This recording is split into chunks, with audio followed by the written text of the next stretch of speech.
giant storm being teleported to what seemed like random planes, but which turned out to be, was it near Eresia? What was it Near called? Astoria. Astoria, yeah.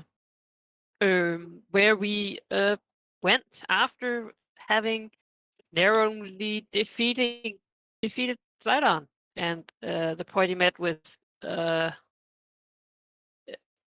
Anora, which the other people have talked with before, and like, yo, there's still a giant battle at Mitros that we would like to go to, and we should probably do that. And yeah, that's the plan, I think. Sounds about right. All right, you ended the previous day.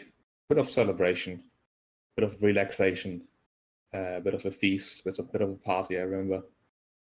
And now it's you have talked about your plans a bit in text form. The idea was, as far as I remember, to swing by the necropolis of Telemach to see if you can get a teleport from the local lich.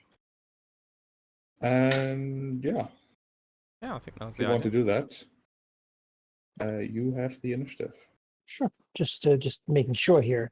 From my character's point of view, like he knows this world and its size, of course, better than I do. Does Deimos think this would be a significant detour? Let me look at the exact times. So if you went straight to Mitros, it would take you, well, it's about 20 miles. On foot, it would basically take you a bit less than a day. So if you left now at near dawn, not morning, basically, you'd arrive like late afternoon. If you went to the necropolis of Telemach first, and then found out that it was pointless, and then went to Mitros, you would probably arrive like early night. Okay, so there's a couple hours difference. A couple hours, yeah. It's not too much. The necropolis is basically halfway between Astoria and Mitros. Right, that might be worth it. I don't want to spend a ton of time on this.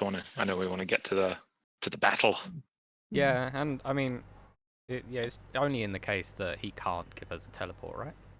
That yeah, we are taking the. And if he can, I mean, we want to get to Mitros ASAP because if he can, if they find out, right? Exactly. But what I'm saying is, if they find out that Sidon is dead, they might not have to wait for the Oath of Peace to expire to attack. Yeah.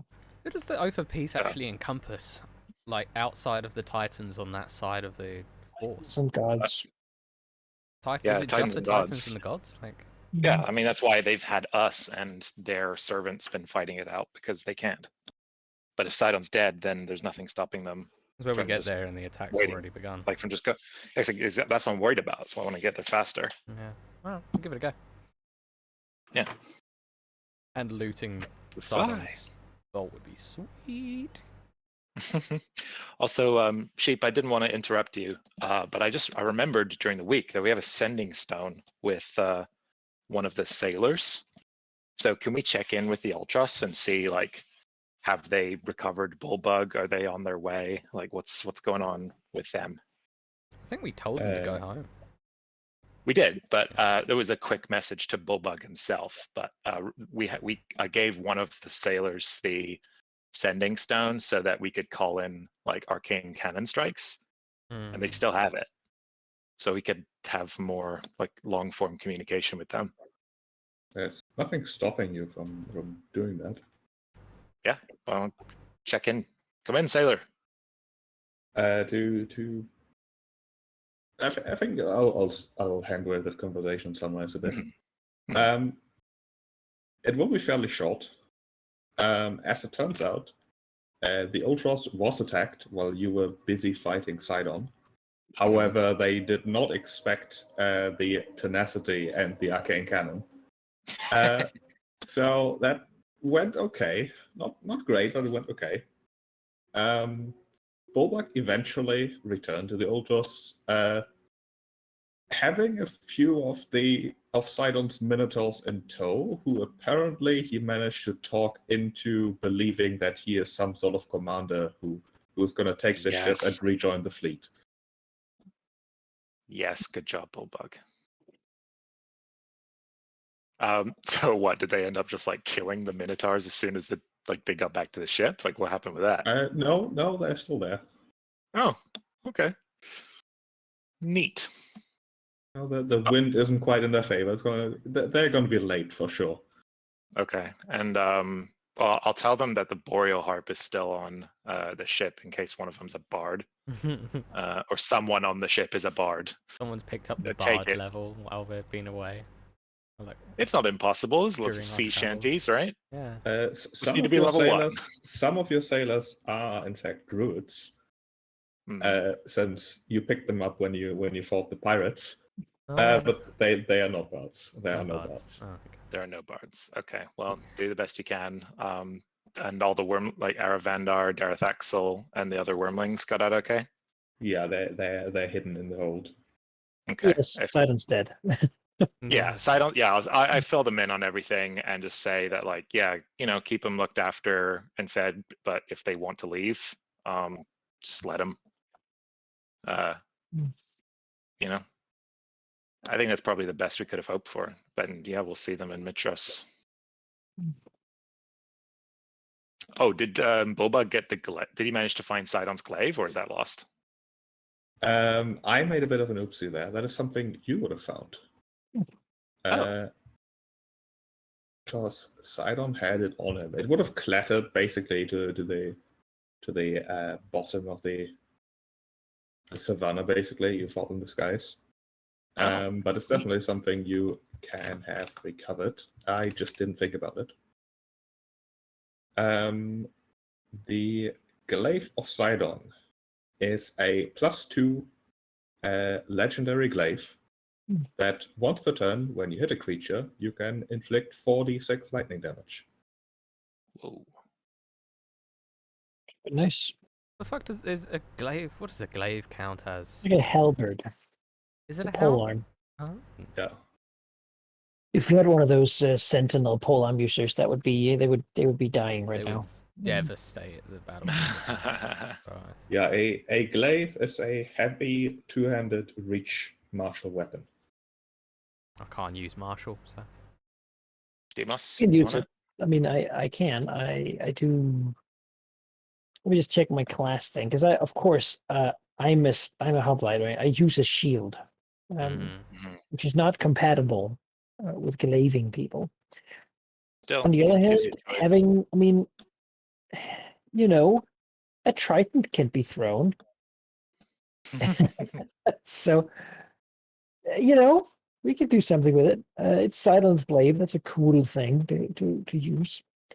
Let me just see here. When I'm using Spear, Trident, Javelin, my special weapons. I'm not a glaive, but hey, if you have a stat block for it cheap, then please send it over. Like, if you just can have a glaive. Glaives are good Mhm. in general. What was that weapon we discovered in Way of the Wicked? The Badish. Yeah. Every time I hear glaive or polearm or anything, I have to think about that. I mean, they What do the is thing. that? It's another type of axe on a stick. Oh. Well, I feel like any nation in history had to have one. Mhm. Mhm. Yeah, Like, but what bit if of, we put the thing on a longer stick? bit of a tangent, but it's a weapon that I believe Rahal found for Pathfinder after we looked for a solution to fight magic immune angels, Mhm. and he came to us basically ecstatic as he announced that he has found the Badish. I remember Solution. the joke. The angels had reach an weapon. aura of like anti-magic, right? So if you go into that aura of like 10 feet, I think, you would lose all your magic items and everything. So the players find reach weapons, and then everyone, no matter the class, pick a Poke pole them with axe and the just try to sickles. beat the Excellent. angels Great. into the ground. Oh boy. Yeah. I mean, that's what they wanted you to do to solve that. That's mean, really right. wicked for you. Tangents aside, we have another campaign to play. Did I post? Yes, I did.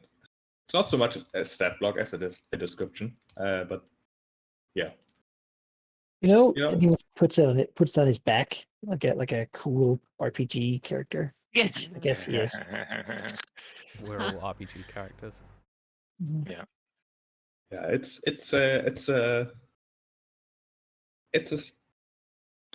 how do you even describe that? It's like jagged black metal.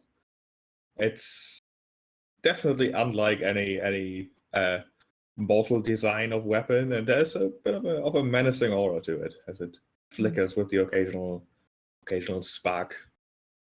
I'm just gonna ask his uncle if he can turn it into a javelin. Shave it off a bit, you know. It's basically a javelin of lightning that recharges and has a +2. It's really good.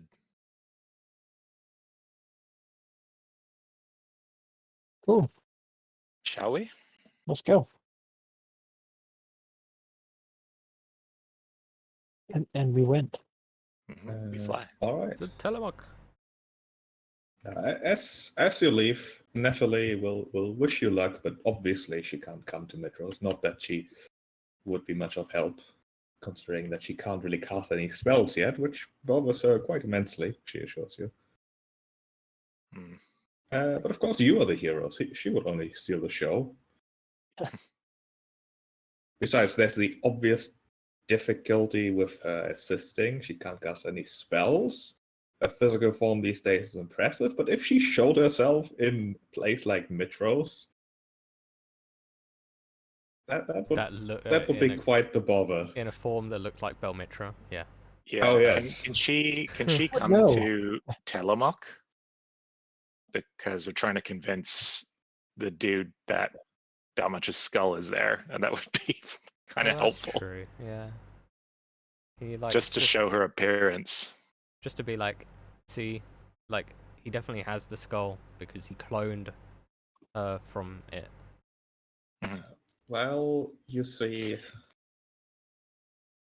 an ancient lich who in his former life was a respectable spellcaster would immediately see through my current disguise, so to speak, and probably get quite angry at the blasphemy that I am. That's reasonable. Yeah, that is Yeah, I reasonable. suppose, alright. Yeah. Okay. We tried. To Telemach. All right, to Telemach. That's a map that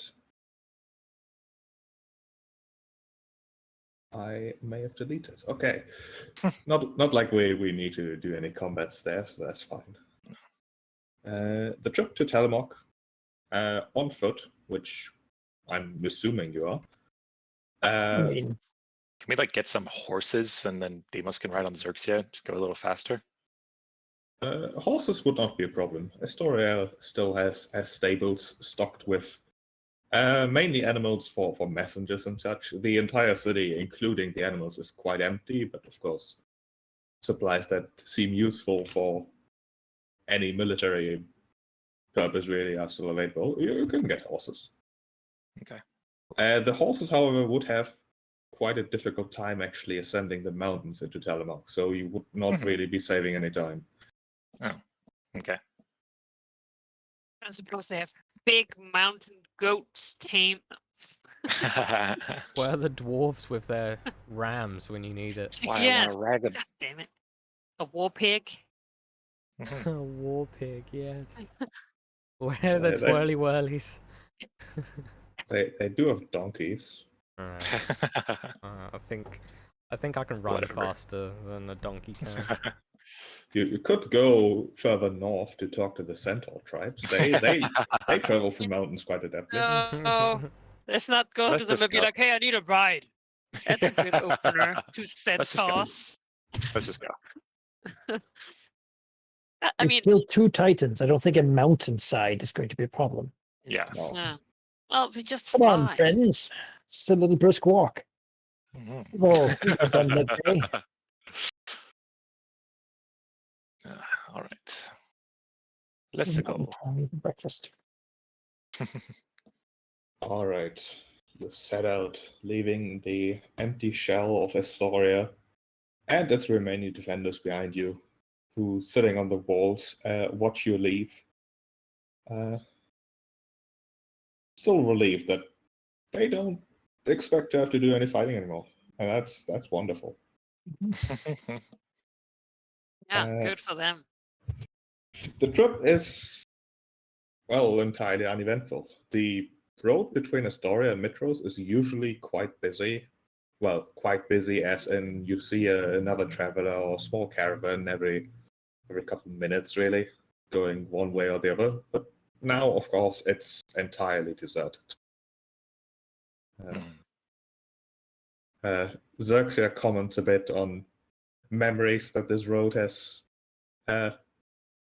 produced in the past, with a bit of a chuckle. Of course, she regrets everything she has done to disrupt the flow of traffic on these roads, but Sure. Not worth dwelling on the past, right? Mm. Yes, he's the hero now. Exactly. A Dragonlord. And overall, the trip to Telmok takes you, well, just after noon, really. As in, right after the noon, not afternoon. The sun is on its peak. A well-lit mountain path. As Demos has said, a mountain path is no longer a challenge for you. There's perhaps the occasional harpy, the occasional large bird who make a wide berth around you, both because of the dragon and because they couldn't do anything to you. And eventually, as the sound dims around you, as the sky darkens in this just neutral gray fog hiding the sun, you enter the area around the necropolis where there's just quiet. Returning to the bridge, where, unsurprisingly, you once again see the humanoid shape hovering slightly over the ground, dressed in a thick, dark robe. Not moving at all, except for some unseen wind waving about the cloth and fabric. It looks at you, without eyes, of course, expectantly, perhaps, although it's impossible to tell since his visage is expressionless.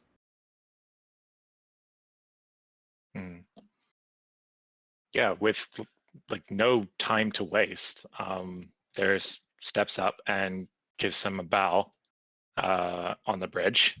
Says, "Damon, pleasure to see you again. He does Would not you join respond. Oh, Would you come down and join us, or permit us to walk up to you?" As a pause, as he rasps into the wind. I know of you, although not of her and the dragon, I suppose.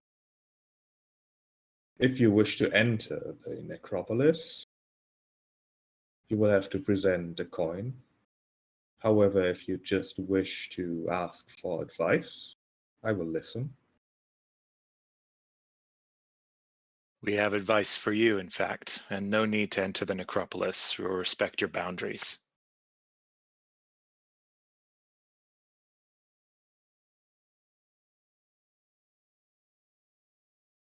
He simply hovers there. All right. Sidon has been defeated, and He harbors, I point where I know in the direction of Belmitra's tomb. He has her skull in his tomb. We thought that it was a travesty that the grave remained incomplete, but sadly we were unable to recover the skull and bring it here to you. But I know that you can leave here if you want. So I wanted to tell you, for Belmitra's sake and for yours.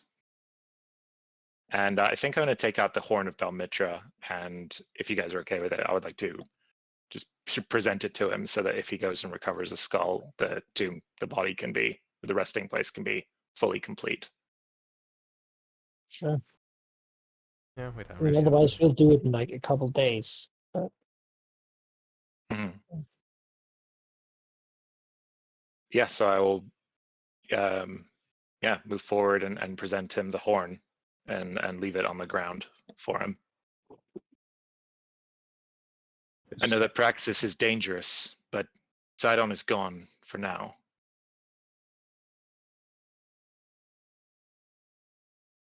His head turns towards the horn.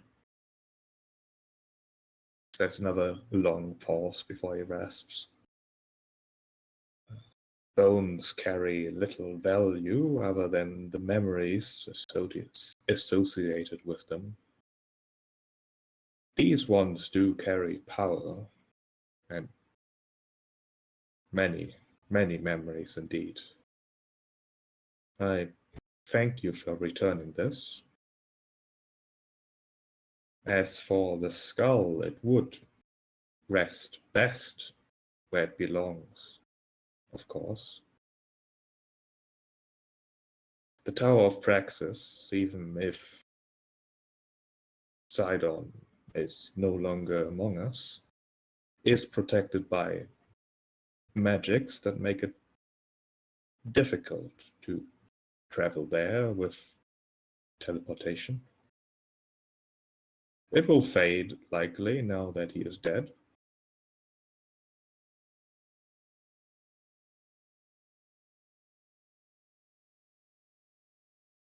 Well then, in your own time, if you wish to. If you don't, we can get it ourselves. I just wanted you to know.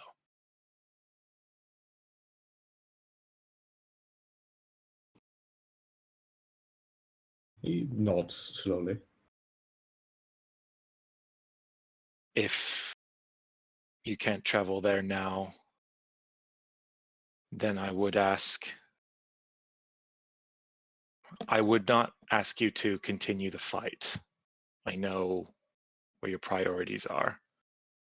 But you aligned yourself with the Dragonlords once before. And if you can, a speedy expedition to Mitros for us, so we may continue to fight, would be appreciated.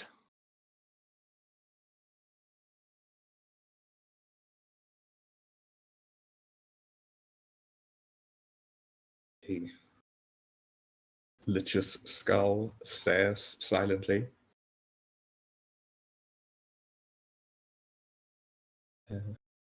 Before he stretches out a hand, palm up, beckoning towards him. Go there. His other hand pointing, sort of palm towards the horn as it suddenly hovers up, very slowly, of course, and sort of flies behind him.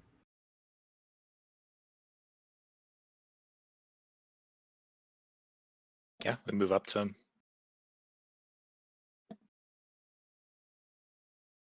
Then, with a flick of his skeletal wrist, all of you are rested. Well, rested? Is that a word? Mm-hmm. Probably. You know what I mean. You suddenly find yourself, perhaps a bit disoriented, in the middle of Mitros, on the marketplace. There are a lot of people who have very little nerve considering the tensions and such. And there's immediate screaming as you appear. Also, our like fame is high enough that we get like mobbed or something. Mhm. Enos will have Xerxia like stand up on her back legs as he raises up, his hand to the people, and will call out, because that's how you stop panic. And call out, people of Mitros, your champion has returned in your hour of need.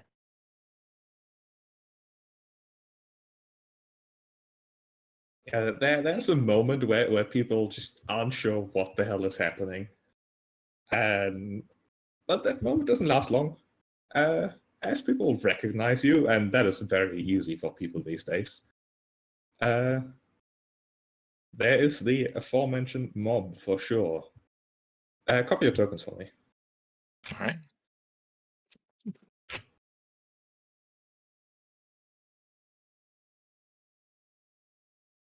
Copied. Copy.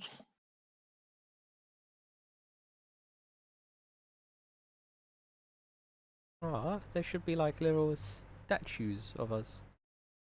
Idealized statues in like the town square. Give them time. They've been busy. Priorities, man. Apparently, visitors leave fruit, flowers, fragrant oils, and other trinkets at the feet of our little statues each day. Now it's time for PR. We have to make everyone know us in the city, right? Yeah, because like Even more things. the next fame point, once per day, if we make a public appearance, we receive a small magic item as a gift. Jesus. A lesser magic item. It's like how should be just the gonna opposite. ruin Be the like the economy heroes here. helping the people. Instead, it's just like people throwing stuff at us. Yeah. I mean, it makes me uncomfortable. that's what happens with famous people. Famous people get given random stuff. Yeah, and they're nice people. Let's remember, all famous people are good people. I never That's said what we I were hear. good. I mean, Aspire. we became famous by killing. Like, I don't know if that makes us good. Saving We're the baddies. mankind. Are we the baddies? Are we the baddies? You can pop your tokens where Demos and Zex are. I'm just waiting Yeah, for the. I'm still loading. Yeah. Beautiful Yeah. score. Oh, there we go. I'm in. Shall we take out Acastus? What? No, Yeah, No. he's working. We know he's working with the Titans. Nah, he needs He's to not... play his hand, man. He needs to play his hand. People need to see. Yeah, they need to see that he is the betrayer. Otherwise, we just become like tyrannical deposers of the Killer. king. Yeah, like. But if they're like, Ah. he is joined with the people that are killing us all, and the heroes have killed him, well, we're saved. That's completely different to why are the heroes killing our king? That's fair. That's fair. Like, Come on, we man. know. Like, we know, but the people don't. Well, Okay. maybe he'll behave a little different if he knows that we are here and we're The Titans are watching. dead. I don't think And the he'll. Titans I are mean- dead. What's the benefit now? I don't know. I think he will. He's I gonna thought do. it was in the city. He's gonna do something. Yeah. I don't know. Just as I long as we're in realize agreement here. that as soon as he makes his move, he's gone. I mean, I if he don't think does a he'll believe bad it. thing, yeah. I don't think he'll believe that we've done it. Well, Or clerics he of fire will, on and then he's fire. like, "You stole my glory!" Ah! Yeah, he might go into a frenzy. Who knows? Yeah. Oh, we're here. I'm What- here. Mhm. Yeah, you appear in Mitros and after a moment of fear and confusion about sudden magical teleportation in the middle of the city, surrounded by a lot of people who are very, very happy to see you, to the point where there's just so many of them. They all want to touch Xerxia. She doesn't like that. Ariad probably also wants to get... Ariad is already flying. I was like, Yeah. nope. My label's flying. Someone is holding out a toddler towards Darius, asking him to kiss it. There we go. I do, and as I go and like shake hands with the people, I'm handing out more of my like copies of my propaganda. Oh God, yeah. Pamphlet. Oh no! Watchtower. Yeah, The adventures of the legendary heroes and the compromise of the king. God. No. How does Artemisia react to suddenly being mobbed by people, considering her permanent condition? Tests it, but she can't fly, and she's not going to be kissing any babies. So she probably uses her godlike dexterity to just keep out of reach. And he's like breakdancing in the middle of his like she's just like moving away from people. Nope. swaying. They're like, Can't oh, touch it's an interpretive dance of their adventures. As Darius Yeah, is yeah. telling you, really, she's just touching hands. Demos leans down, so he's like on the side of Suxia, and he like high fives everyone who's there. You know, slamming Of hands. course. He looks around and says, just looks at someone. Is like, where might I find Pythor? People sort of look at each other. They don't seem to be sure. Well, perhaps Valus will know. Yes. Let's go to the palace. Sounds good. Yes, he would also like raise his voice and say, "The Titans are dead." Sort of call out loudly to the people. Rejoice! The prophecy has been fulfilled.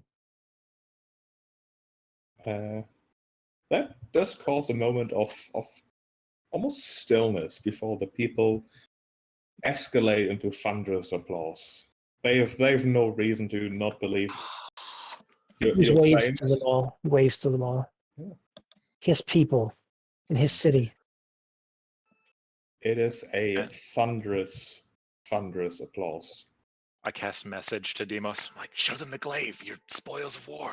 Oh yeah, he takes the glaive off his back and raises it up, and calls out Sidon's glaive, holding it high for everyone to see.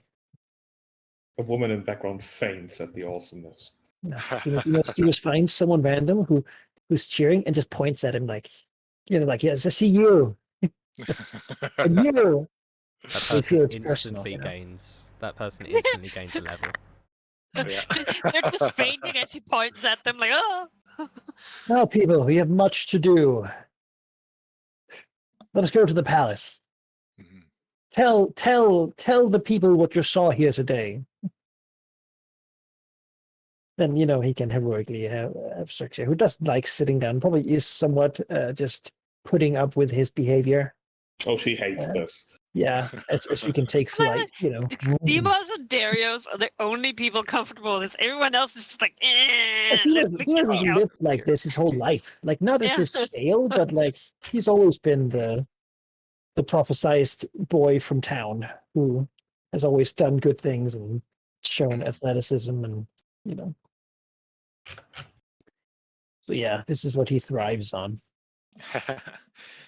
Darius doesn't quite thrive on this, but he is probably more comfortable with it than the rest of the party, excluding Demos. And once upon a time, this character was a theater kid, so there's something of a showmanship, that maybe not as much as he would have been. Perhaps a younger man would have resembled more like what Demos is, but he can still sort of go along with it and appreciate where they're coming from. Give him something to hope for, because it's going to be bad very soon.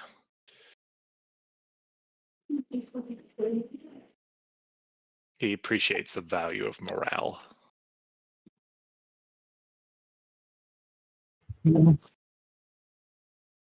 Let's go to the palace. The others will catch up, I'm sure. Mhm. Things can fly. To the palace. The palace. That's like number 4, I think. Yeah, I think so. It's number 4. I was like, Artemisia will just like vault up to the You can rooftops run. or something. It's not a problem. Yeah, I was gonna say, like, Just the Run up rooftops, onto the just roofs. like, I don't care. He spends a key point, I mean, and she's well- there before we are. yeah, yeah. Like, keep up, and it's like, motherfucker. See here. I hope I don't break anything. Let me do something. There we go. Yes.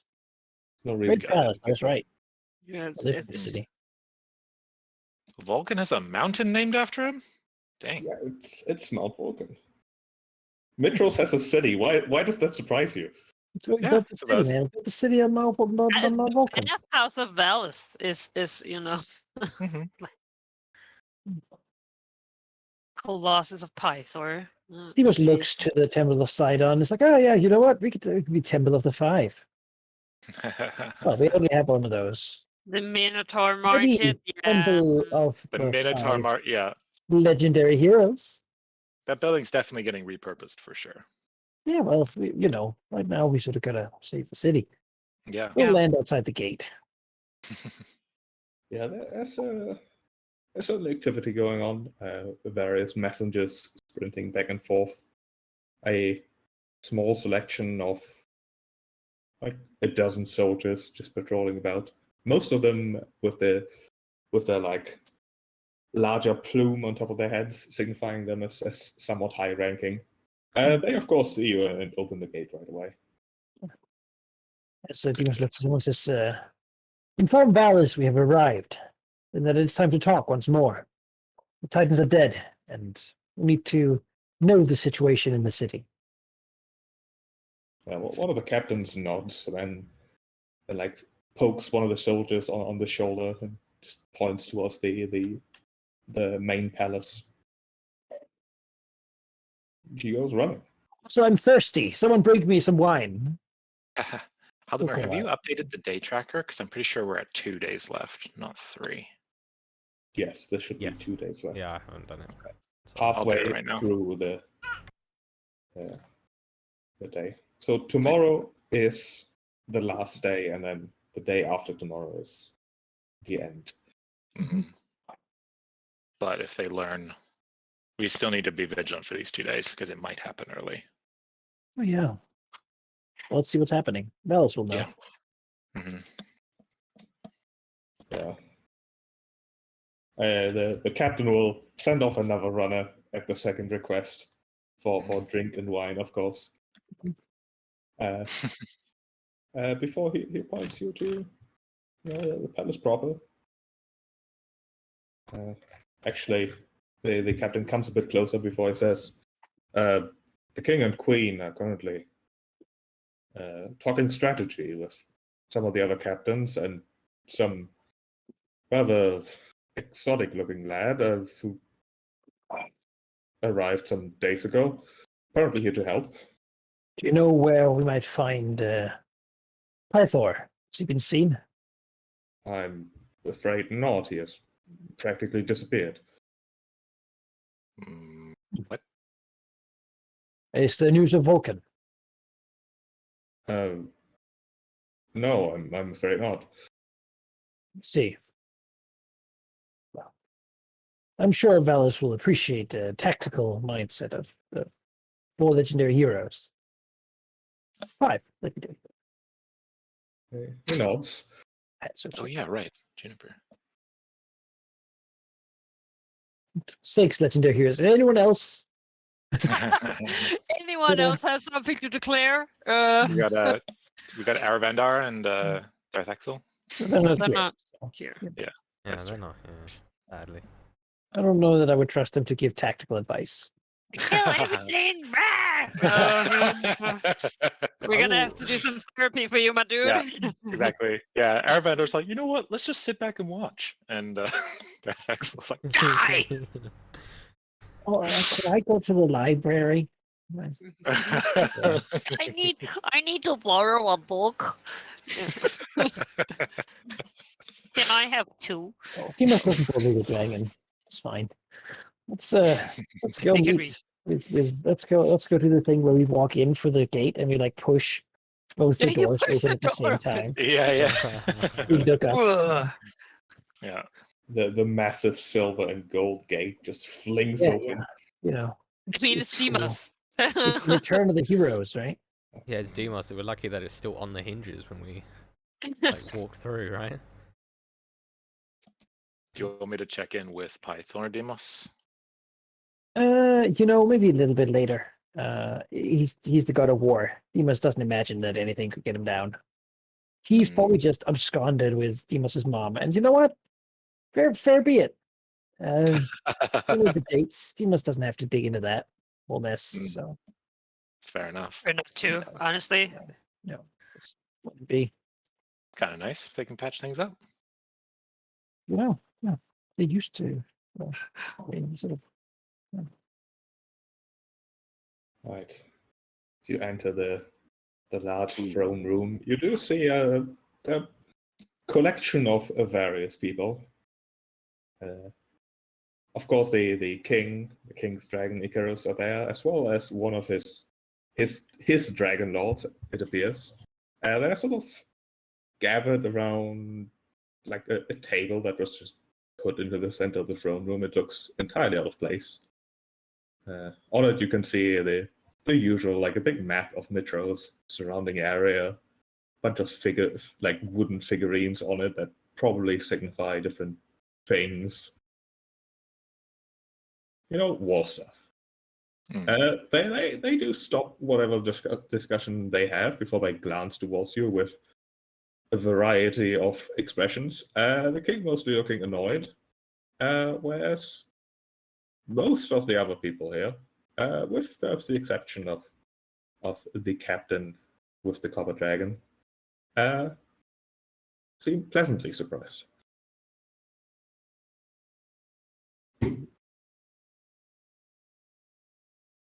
Just comes in and looking around. A warm welcome, I see it is, back in our city. We're here to help, to take notice of the situation. The Titans are dead, both of them. How are things here? A bit of a pause before the king clears his throat, and then actually starts clapping as he says, "Wonderful, wonderful. Of course, that actually explains a lot.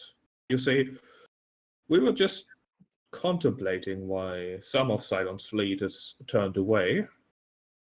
Your actions must have caused that. That is truly good news. It seems as if your work then was complete. Whatever remains that will attack the city in a couple days is manageable. It will be a great morale boost for the defenders of the city if they do not need your help." Velos glares at him.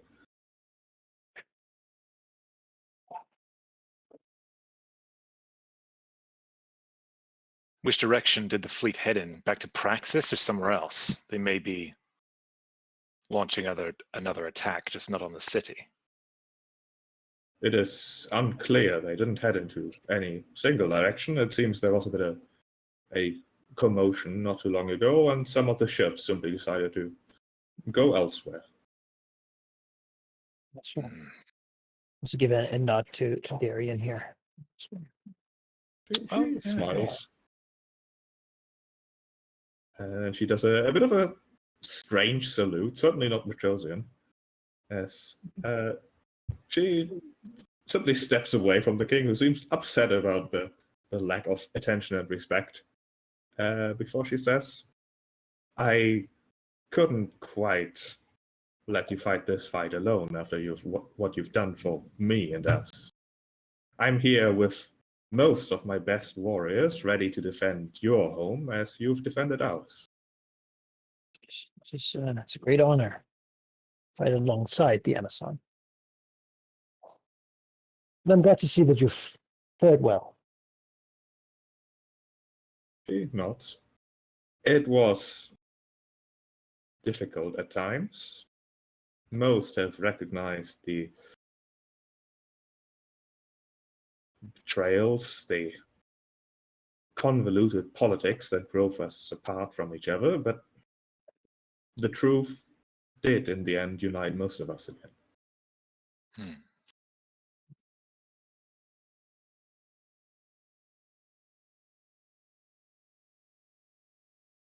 The king clears his throat again. He says, "As I was saying, the day of the fight will not be easy, of course, but Mitros is well prepared. You've earned your rest. You've slain titans, apparently, and there will, of course, be a celebration for that. But there's only so much a hero needs to do, right?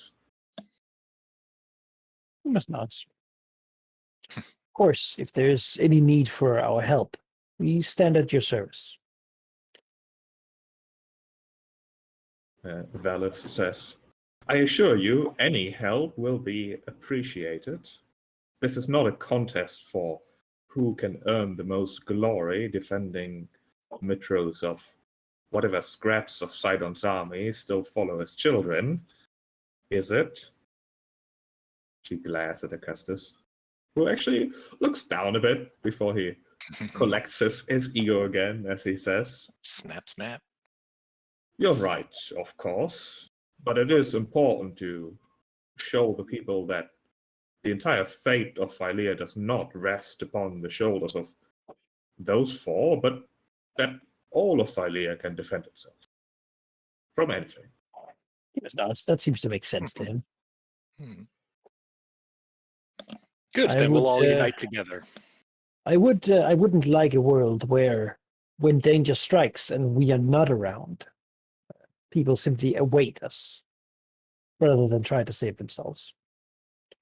Yes, the people need confidence in their king that he too could have killed the Titans, hypothetically, of course. That's not. I mean, at that point, Artemisia can't hold back a snicker in the background. At that. Yes, just nods. I'm sure that people know. Has Icarus grown? No, he's the same size. Oh, he was always a little bit bigger? Okay. Yes. Yeah. Yeah, it's been massive all the time. Mhm.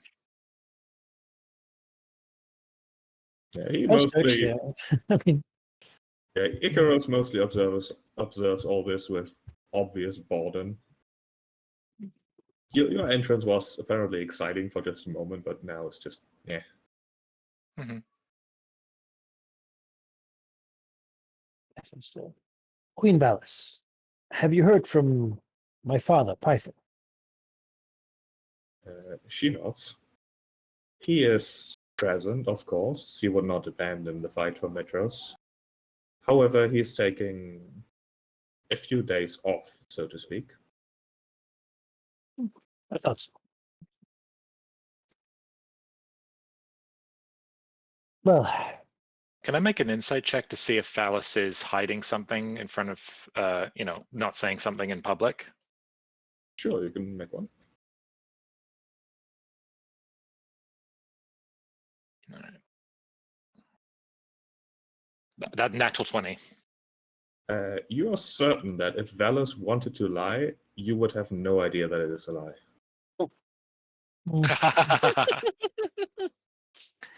Oh, I'm so happy we like each yeah. other. all right. Demos, we'll look at this as so I suppose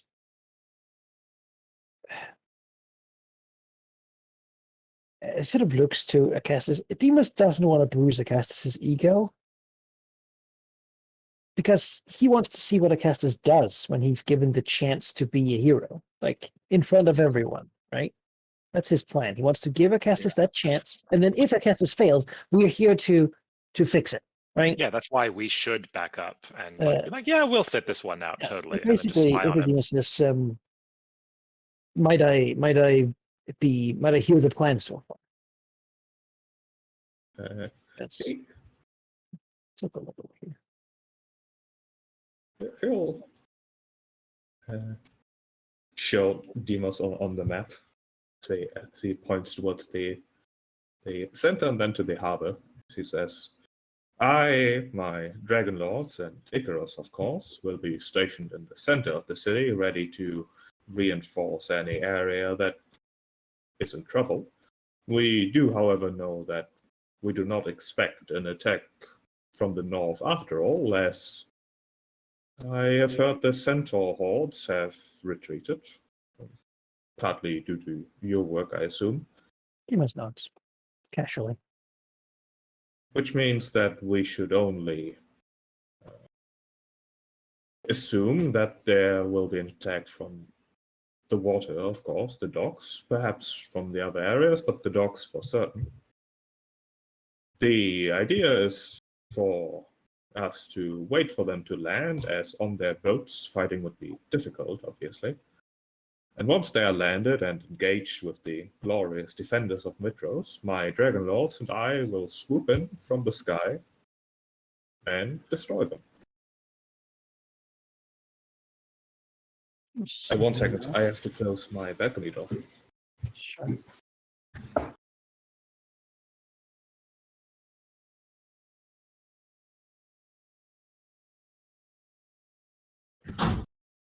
Weird that Mitros doesn't have siege weaponry. Sure, they have some on their walls. I mean, there's lots of towers here. Yeah. But they can't use it because the casters needs to swoop Yeah. in. I plan to suggest that maybe the Dragonlords could attack the boats like out in the water, Yeah. Right? like swoop Terrorize them down a little and bit. breathe in the sails and so forth. Yeah. If they take out the sails, that's a big stall in their plans. And Demas would suggest that probably instead of a. That sounds well and good, Your Majesty. But have you considered bringing the Dragonlords out of the city to strike upon the ships before they land? If they could be slowed down sufficiently, the walls with the defenders would not only see who is defending them, but also lives would be spared. Myself and the other heroes could then await on the shore to muck up whatever scraps you and your Dragonlords have not handled. He considers for a moment and shakes his head as he says, "No, these dragons and my Dragonlords, of course, are far too valuable for such a risky attack. You need to remember that Sidon has attacked Mitros in the past, and his forces have dealt with dragons in the past and have done so very effectively. We will attack once it is reasonably safe for us to do."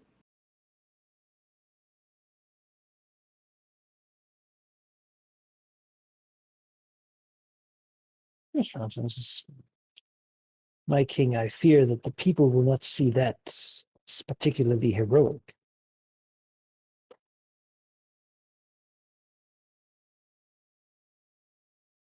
People do not know what heroics are, truly. Demos, you should know best. He just looks at him. It doesn't matter what they see, it's what they talk about afterwards. Nobody saw you killing any Titans, and yet they will talk about it, right? It doesn't matter if you have actually done it, it matters what they believe.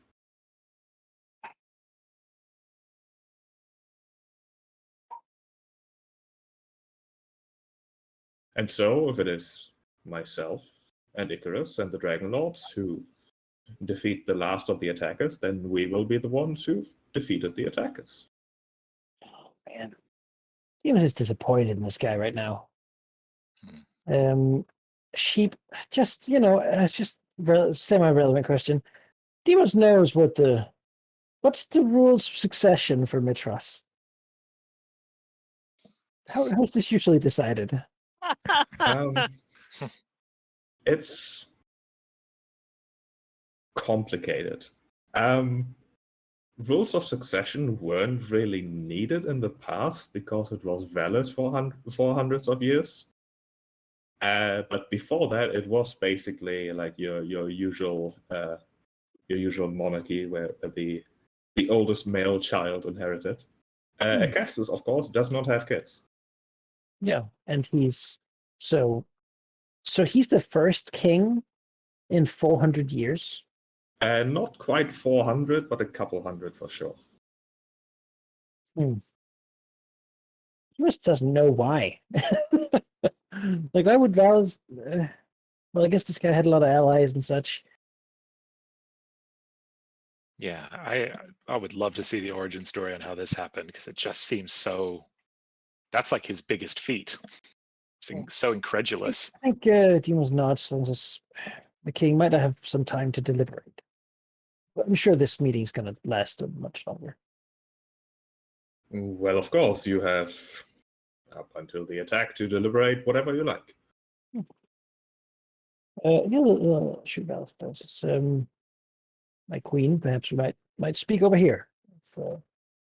It's concerning my father. Most interested. Just, let's go over here and have a private conversation. Sort of thing. I'm sure the table can spare you for a moment. She'll rise from the throne in her pristine white dress, perfectly made hair. She strides over towards Demos. Acastus frowns a bit at this. He mutters loud enough for most to hear as he says, "Secrecy will divide us. I don't approve of this, but if it's familial matters, I suppose it's all right." So it's not actually about my father. I know it is most dishonorable to lie about such a thing, but I thought deception might make the matter clear. I'm sure, Great Valis, that you know what I'm going to ask you, and so I await your answer. She sighs.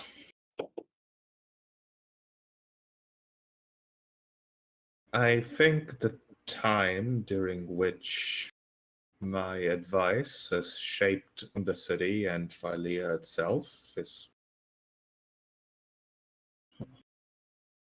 long passed. You are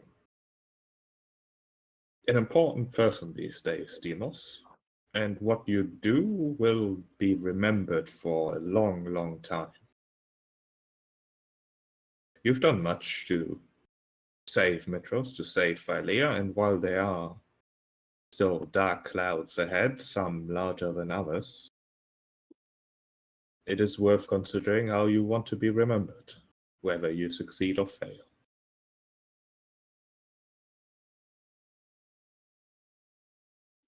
Found. What is to come of the city if it has known no other ruler than you? Yes. Surely you don't mean to leave.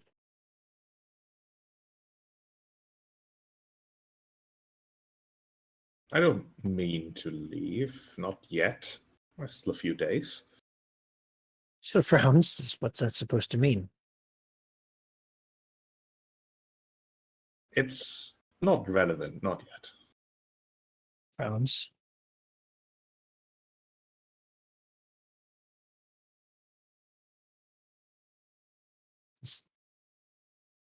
There's. And what of Acastus? Can what he says, it bothers me. It's not how a king should act.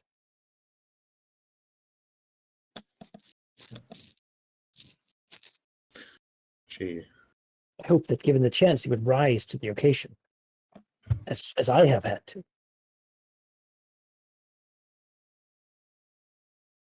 The thing that lies foremost on Acastus' mind is what he has heard from the Oracle. He once approached her and asked for a prophecy of all the great things he will do in the future, of what lies ahead for him. And she said that she sees nothing. Not because her powers didn't show her anything, but because there was nothing grand in his future. Ever since then, he has struggled. You must understand he is neither a fool nor is he a difficult word. He is not evil.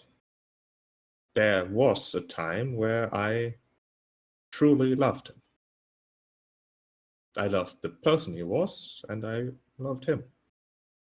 I married him for other reasons, of course. Because while he was no fool, nor was he evil, he was not It was a compromise I made to keep the city intact. He was influential, he had friends, is a great speaker. I would argue that he is not the king you want, but he is the king.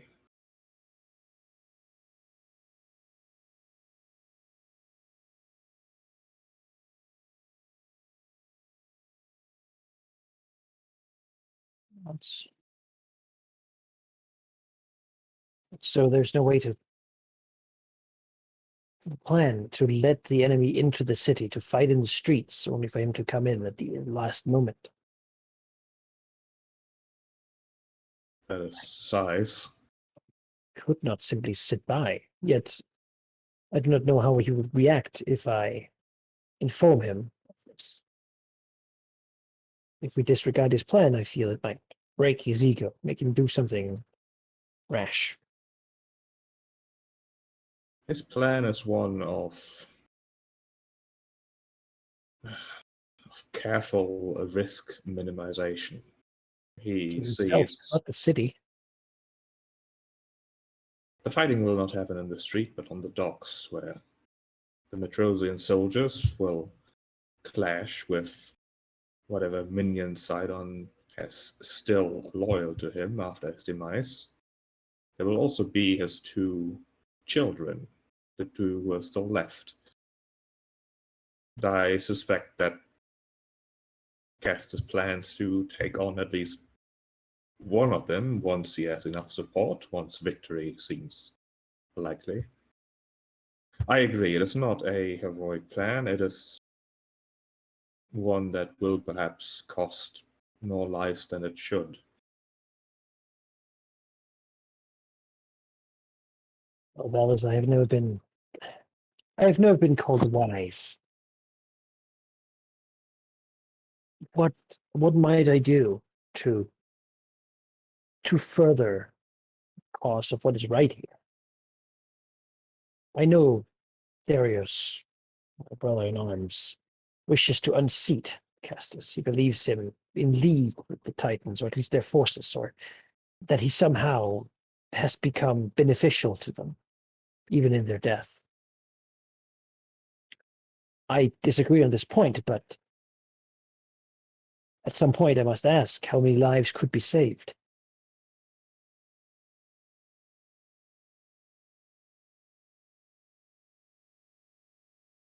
I would never explicitly advise anyone to go against Castus, for he is both my husband and my king. However, if you want him to learn what it means to be a hero, then perhaps you should show him.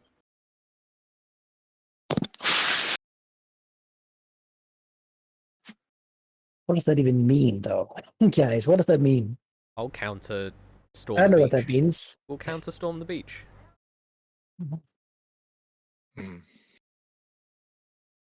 Means show him up, make him look like a fool. No, it's good. And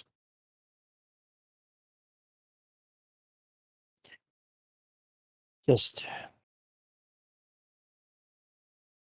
I'm sorry about Kira. Alice returns a faint smile as she says, Kira is resilient. I don't think you've seen the last of her yet. And quite frankly, I'm impressed that she did what she did. We've had our differences, many of them, in fact. I've accused her of doing vile things, and she has done the same in return. There's been truth to both sides, I suppose.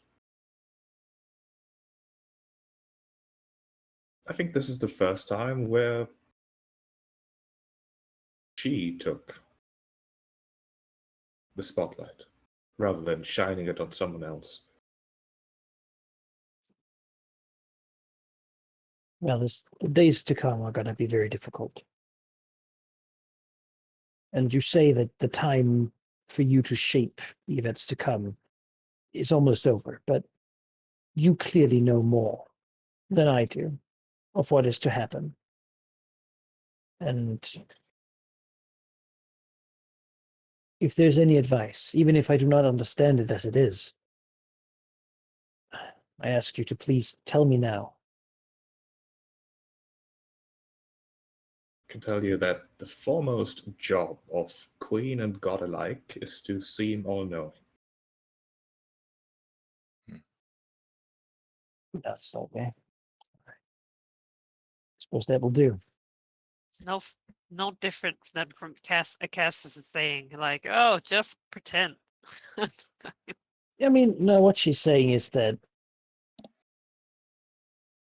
her advice is less important than Demas thinks it is. And that he should simply just embrace being Demas, because that is how he's gotten this far. So he will step up to the table once more. It seems that that my familial matters are in good health. Castus immediately says, "Wonderful. Now, I see that look in your eye, Demas, and your companions, in fact. You hurts me to say you don't approve of my plans. It is obvious, I'm afraid." It was nuts. Yeah, yeah. Now, what you must know is that I respect everything you've done, and I'm sure you will be of great assistance in the battle ahead. But it's something I've only discussed with my highest ranking commanders and in private. You see, there's more to my plan.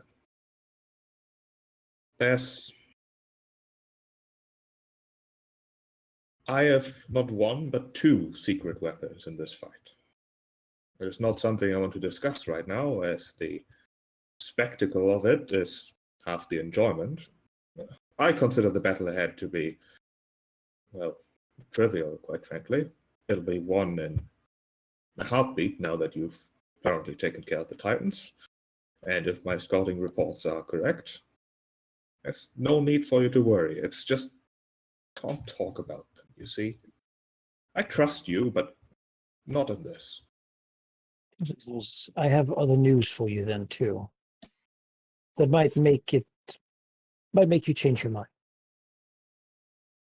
In our journeys, I have spoken to Thylia herself, the elder Titan of this land. I asked her what threat we might face when the Titans are defeated, and she informed me in short, curt manner, Kentimane will come. He is what we should prepare for. The battle ahead is important. We must reserve what resources we can, and we must prepare for an Elder Titan appearing in this very city to level it to the ground. If we are not ready, if we do not trust each other to have one another's back, so it looks at everyone here. It will be a fight, a force that we cannot imagine. I have faced the Titans, and this is the force that created them. They're coming to finish what they started, to wipe all of our kind off this world. He then looks to Castus. So perhaps you wish to tell me now, so we can discuss how best to use your weapons. Castus returns a blank stare for a moment before he lets out a slight chuckle as he says, "Demas, your type of humor is not appreciated. This is a time for serious planning, and it's well under control." Darius is going to give a respectful, polite nod to Darian, shoot a dirty look at the rest of the room, and leave. This political dick swinging isn't going to get us anywhere. There's some real preparations to be done. Darian says a few words to her companion before she follows. Oh. Excellent. every one of the others like wanted to leave, and now it's like, oh man, Darius did it, and I was like, oh man, now they'll see if we do it This is, too. this is the Like, moment. oh god, This is our no. chance. Yeah. It's like, no, he did it first. I should have done it. Ugh, damn it. If we don't follow now, we never will. It'll be too awkward. I guess this. Once I grew up in this city. You know it well. You were my king even then. And I always saw that perhaps one day I might sit by your throne, be the champion who guarded it. Yet, when I arrive here, I have been disappointed. For you are not the man I wish to follow. At least you're not showing that you are. Yet I still believe that you could be. This is a chance to be that person. To claim greatness. And yet I hear you here talking of minimizing risk.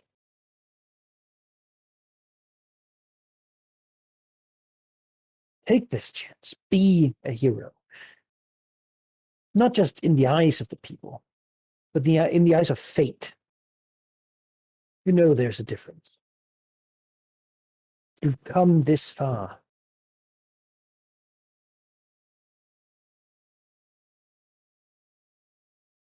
Do that, and then I shall stand by your side. That Acasta's expression turns to one of anger and then barely suppressed rage as he says, Demos, you're forgetting yourself. You are talking to the king of Mitros, and I will not listen to your judgment. You started as a common soldier, and no matter what actions you did, you will never be anything more than that. I know strategy. I've talked to the smartest minds in the entire city, once chosen by my own hand.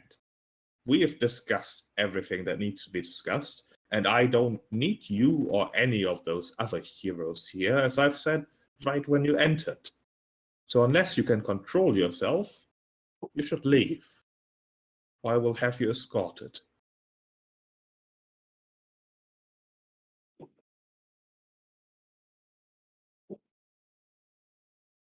Man, this is a bad idea. But Demas is Demas. I think he'll look at him and say, show me the man who would escort me. Show me one capable. Castus's eyes turn, well, slightly to your left, as he says, Icarus, show Demos the door, will you?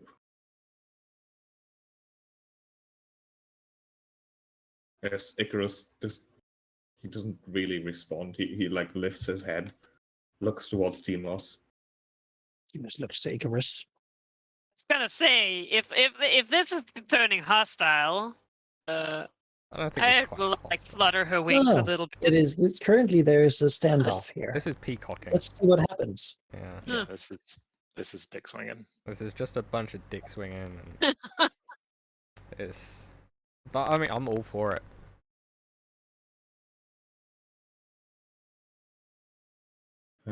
Icarus does not immediately rise or anything. But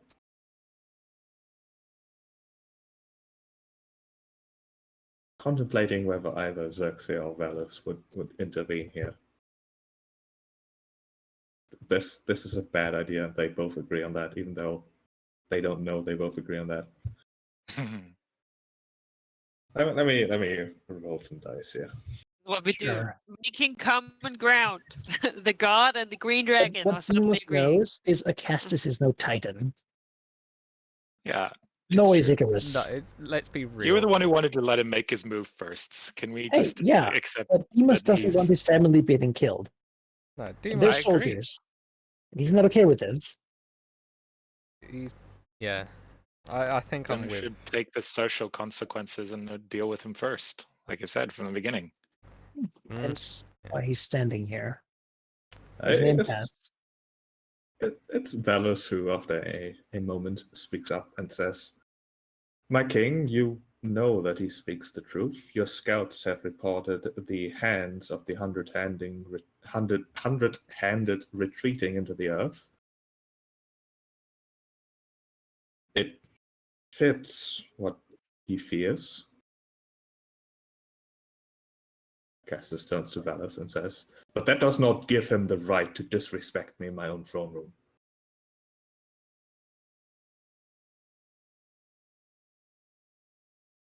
Valis frowned at that. Before Icarus rises, sort of trundles forward, really.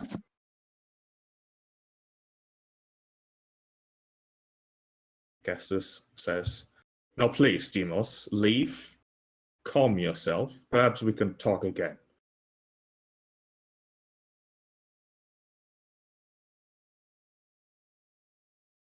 I think Artemisia will say, as she's about to turn around, it is the height of folly for a general to not listen to his advisors when they tell him he is wrong.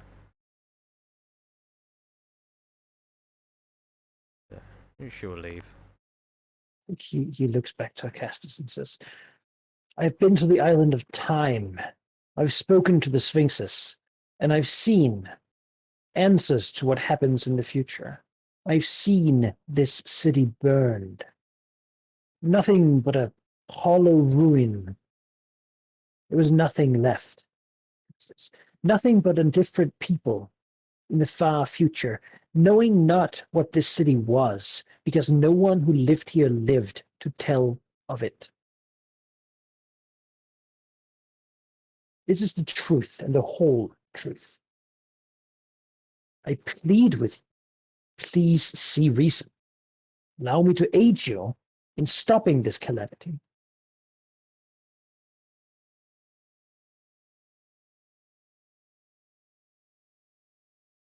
I think this is one of those moments where I want to take a step back from the action and ask you as a group whether you would be okay with this escalating. Because King Acastus wants Demos gone, and Icarus is going to try to make him. Yeah, I think it's one of these situations where Demos doesn't plan on escalating here, right? What he's trying to do is trying to give Acastus as much of a chance to change his mind as possible. I think the problem is that he's very publicly putting his foot in the ground, even if it makes him look bad.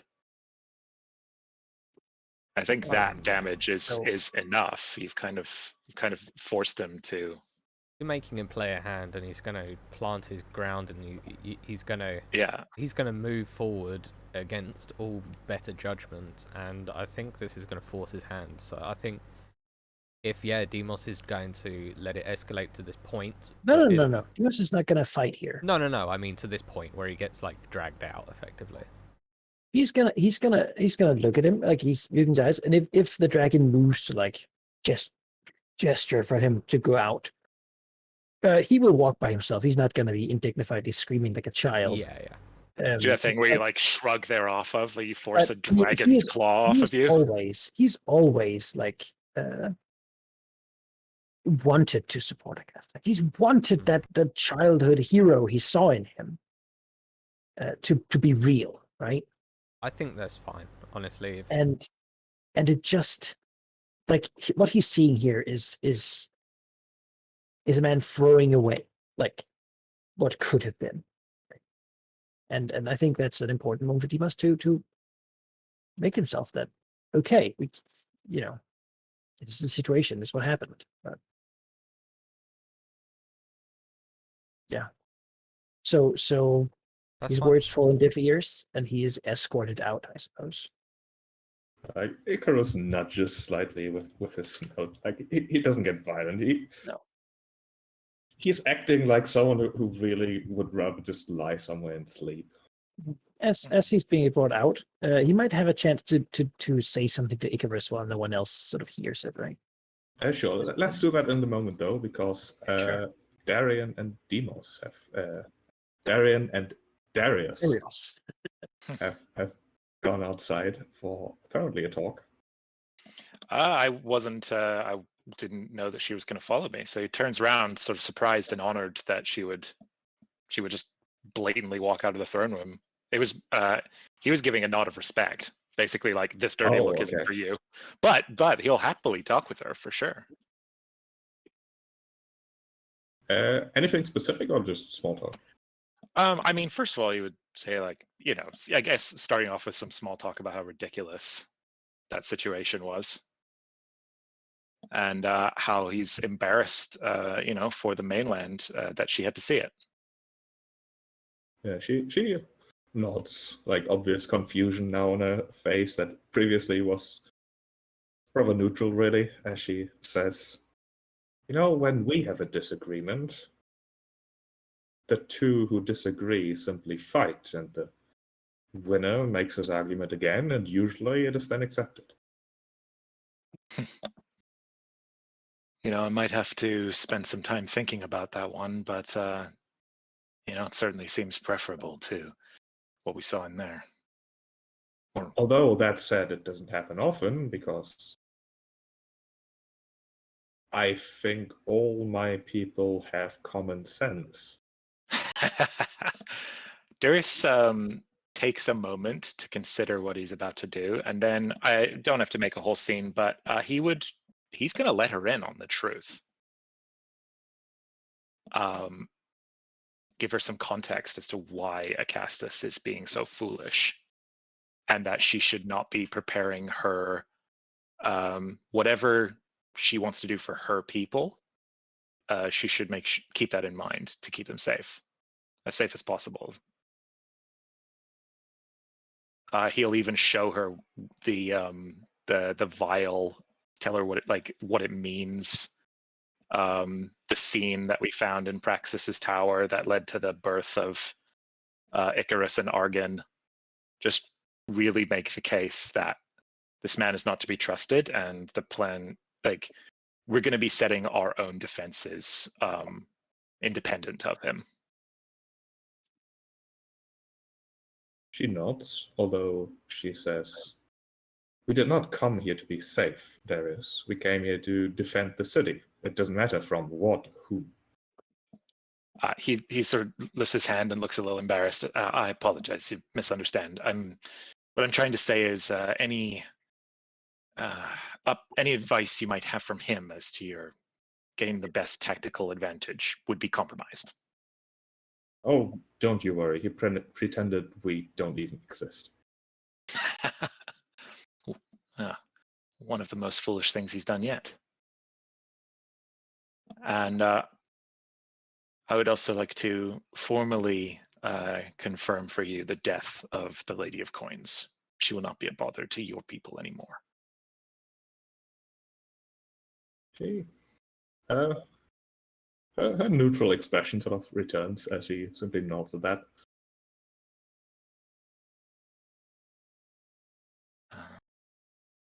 Yeah. I can't think of anything specific I want to talk to her about, other than to just, perhaps Artemisia shows up a little bit afterwards as we're talking strategy or whatever. Sure, yeah. I mean, Artemisia's not got anything to say. She's not had a huge,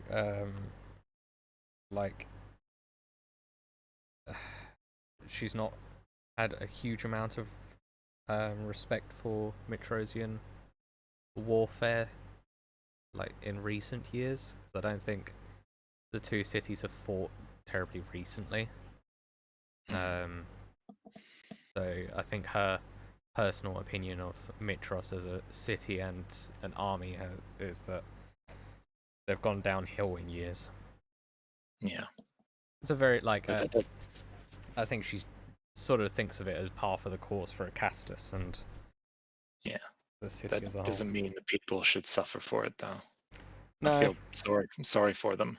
She's gonna fight as if, they were her kin, but it's sad. Yeah.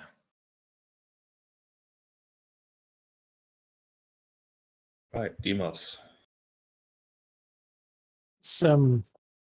As he's being escorted out, he'll sort of turn out of sight of so looks to Icarus and say, "Why do you do this? What is he to you?" Just tilts his head slightly. She says, "He's king, He gives me many things, and I appreciate that.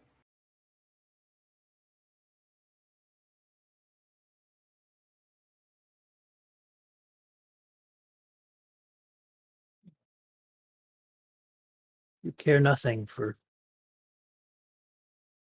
your legacy, how you might be seen. Oh, I am seen. I'm large and great. Large you are, but greatness comes from actions, not from physical power. You sound like one of those philosophers. I hate those. This has a slight moment like, oh God, I do. Oh no, it's so boring all the time. It's sort of, sure. I've seen a lot out there. Yours are just consider when you want to get off this boat.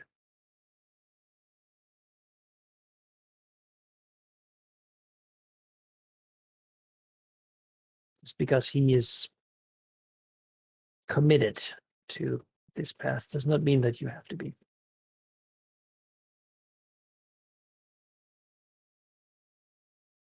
I have sometimes thought about being more independent.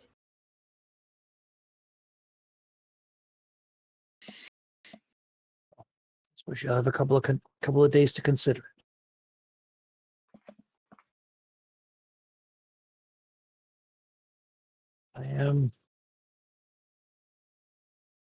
I'll see you. Just grunts before he turns back into the throne room, back into his corner. A reasonable pile of just coins is his bed currently. Xerxes glances over with perhaps a tinge of jealousy before he turns to Demos as he says, "That silver has the mind of a 3-week-old whelp." It was not, as far as we understand. That's basically what's happening. I meant that as an insult. Peanuts. Good. We're on the same page. You don't have to worry. I would never trade you out for him. You'd be a fool if you wanted to. Peanuts. I would. You know, I'd let you just to get rid of you. You secretly enjoy it, sister. I think I'd enjoy you trying to get along with Icarus more. I think maybe, and he sort of reflects that maybe maybe it's good that I sometimes have someone to move me along from the crowds. I fear he wouldn't do that for me. No, he'd probably turn around and have the crowd massage his belly. Yeah, probably. She shudders at the thought. Yeah. Xerxes turns to Arid and says, "Isn't it great to have wings just to fly away when anything bothers you? It's the best." I had will like crack a smile. Says, I do find it quite useful these days. Yes. And she like looks pityingly almost at Artemisia because she was able to automatically get distance to the crowd, whereas Artemisia had to like actually try and like move in between and stuff. It says in between. I just went up onto roofs. Like, Yeah. terrain does not affect me anymore. What are elevations of terrain anymore? As well sort of seek out the others, you know. That was a whole load of failure. It was Not doomed malicious, from the start. not malicious, just competent. So I'm going to be on the docks from the beginning, in front. Yeah. We have a couple of days to gather whoever wants to stand with us. I think some public opinion would be good. Make sure that if this thing escalates, We'll be on the right side of history.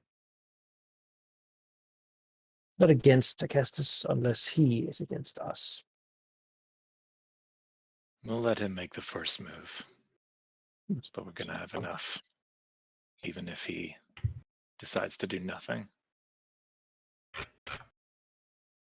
Yes. Sounds good. We'll be in the front line.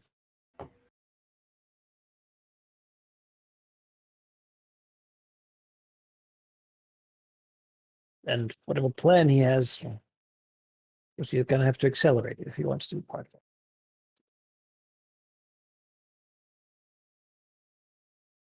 Talking strategy without having the god of battle in the room. I'm sure Python heard what was happening and got bored.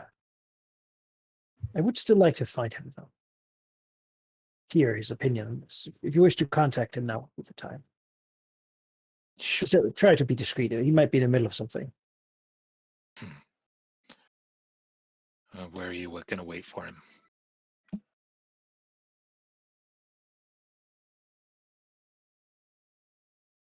Deimos? Where will you wait for him? On Vulcan. Right. Darius casts sendings to Pythor saying, Deimos wishes to speak with you atop Mount Vulcan when you have the time. Well, Deimos will go to the top of Mount Vulcan and hope that Python has time somewhere between now and 3 days. Oh my god. It's just standing there. Suddenly starts raining. Oh What's man. up here, sheep? Is it like a shrine or something? The top of Mount Vulcan is where the arena is. The Oh. Colosseum. Perfect. Really? How perfect. The Colosseum is in the crater of Mount Vulcan. It's an old volcano. That's awesome. Oh, well, Deimos has been here many times then. Yeah, for sure.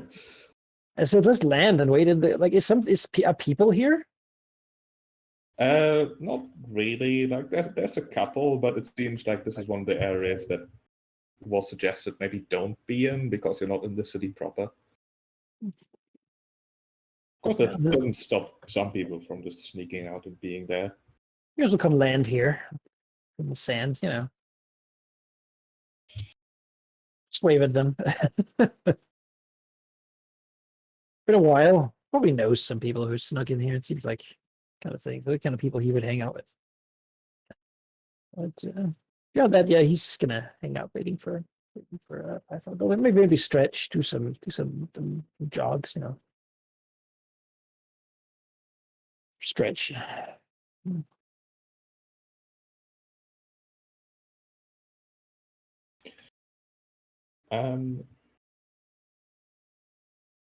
As a response to Darius' sending, he would actually get a response from Pythor that is basically, can't talk now, will talk before the battle, Valus will explain. No, she didn't. Yeah. I relay that to Deimos, and then Darius is going to go find some of his shadier contacts in the city.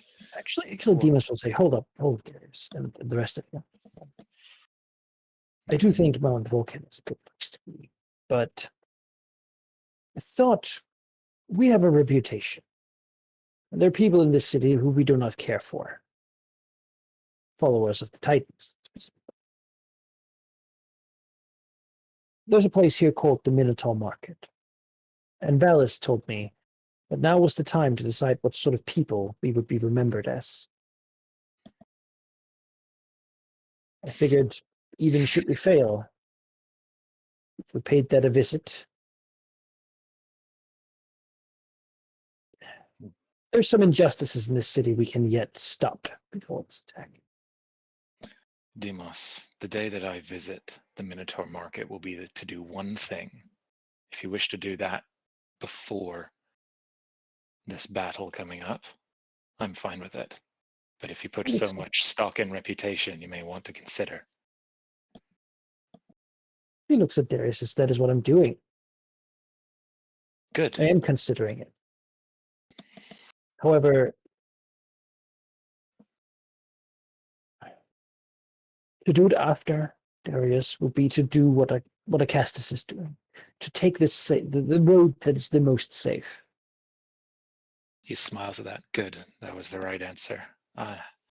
This is long overdue. Well, it was there when you were there, and back in your time, and it is there now. So It was not. let's end this tradition, shall we? Yes. Mount up. Let's fly to the Minter Market. I don't know that Ariad and Artemisia need to come, but if they want to, I mean, they're legendary heroes too, right? So. I mean, Sure. if I was gonna say if Ariad knows there's anything to do with freeing the Minotaurs, I was actually gonna go there. So Oh. I could Yeah. meet her on the way, scouting out. I was gonna do it like after the battle, but yeah. It's not like a place Demas has been a lot. It's not really much for a young Yeah. Etruscan champion to do there, but yeah, it knows where it is. It's behind the slums here. Yeah. It's not a good Yeah. place. Behind the Siren's Roost, as it were. I don't even know where my token is at the moment. I think it's at the bottom of the picture. Oh, maybe. Yeah. Thank you. No problem. 2 areas. No, why is there two of me? What? One in Ariad. You cast mirror image. There we go. Yeah. Should we go destroy some slave traders? Well, just tell him that the Minotaurs are coming with us to the top of Mount Vulcan, where we'll have a conversation with them, discussing their future. Mm-hmm. No, I mean that's what's going to happen to me, in my mind. You do. Acastus is no Titan, but these guys are definitely no Titan. So You do you. I'm sure they'll bend. Like they'll just accept to not fight the legendary heroes that just killed. they can 2 take it chieftains. up with. I don't know. I'll pay them later. I mean, who cares? Who cares about money? I mean, I don't. We killed Let's 2 save the titans world. in a week. I'm pretty sure we Yeah. can kill these idiots. My credit's going to be amazing. It's over. My father is a god. My sister is a queen. Like, at least that's the attitude. Yeah. Yeah, let's fly down to the Mentor Market.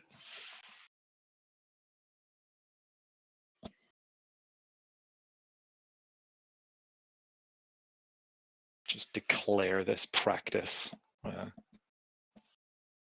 was gone.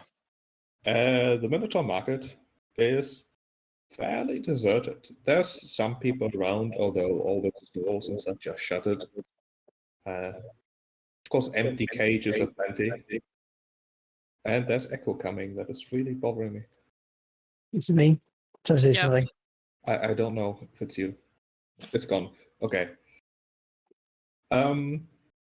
Yeah, empty market stalls, empty cages, shuttered warehouses, a few people sort of glancing at you, confused, although also sort of happy seeing the chosen heroes and such.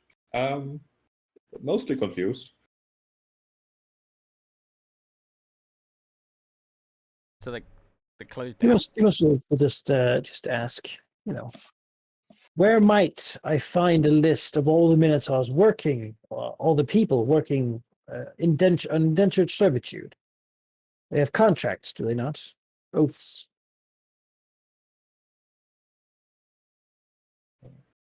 That's like 2 people on the corner, like talking to each other, one with a glass of wine in his hand, looking somewhat dapper, although not extremely so. The other more of a working man, as the more expensive looking merchant of the sort turns around and says, well, my lord, that is a rather difficult affair, to be honest. If you want to know the details, those contracts are in the hands of a variety of larger merchant families.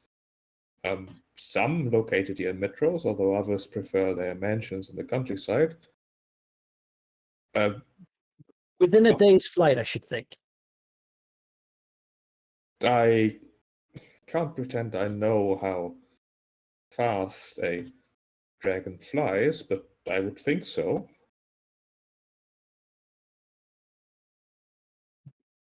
Might I ask about your intent? No. The list. I'll cast command on him and say, obey. I mean, the magic certainly takes hold, but it doesn't really do much, as he's already trying to do that. No, he was asking about our intent instead of giving the list. Yeah, as he explains, well, my lords, I can give you the partial list that I have of the house I work for sure, but it will be difficult to approach the various houses. I suppose I could point you towards the most likely place where you can find the longest list. Very good. Where would that be? As he says, well, that would be the Nurdagon estate. They've got quite the stake in this market. Good. We shall visit them. Well, that is going to be difficult, as Lord Fly Nurdagon away. As what? left this city. Where has he gone? I quite frankly don't know. He is evacuated as the city will come under attack. However, not all of us have the privilege of having a fortified position elsewhere. Well, how about this then? You know who we are. I think most of the city will. That we have returned. I need to speak to the Minotaurs of this city. And I need to speak to them on top of Mount Vulcan. I want you to go. Both of you.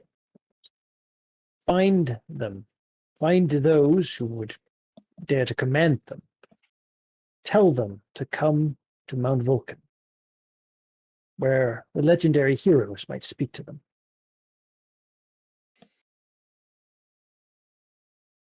He blinks. I can attempt to contact the various owners of oaths of service with Minotaurs, but that is quite the task you ask of me, my lord. What was that? Spread the word, and No, wait. What did you just say? Well, the contracts, they are oaths of service. It's just a different word, really. Given we can't how- break them. If oh, the we can't, Minotaurs yeah, are... we just- No, if the Do Minotaurs... the Minotaurs give them? Do the Minotaurs give them willingly? Why, yes, it's an exchange. Then they can't Exchange leave the for service. what? An exchange for security, safety, payment sometimes. I mean, it doesn't really matter. If it's a willing oath that they give, then it's binding. It's fury binding. We can't. They won't. There is break one it. way to We break. can't break There's one way to break it, but that's not for right now. unless the people who have the oath, I mean, if they both agree, then it's gone. Owners Well, would that's the have to. other way. Yeah, the owners would have to break. Would have to agree Yeah. the service is over. Yeah, but I don't think that's something we can do in like the day we have in Mitros before the attack. Mhm.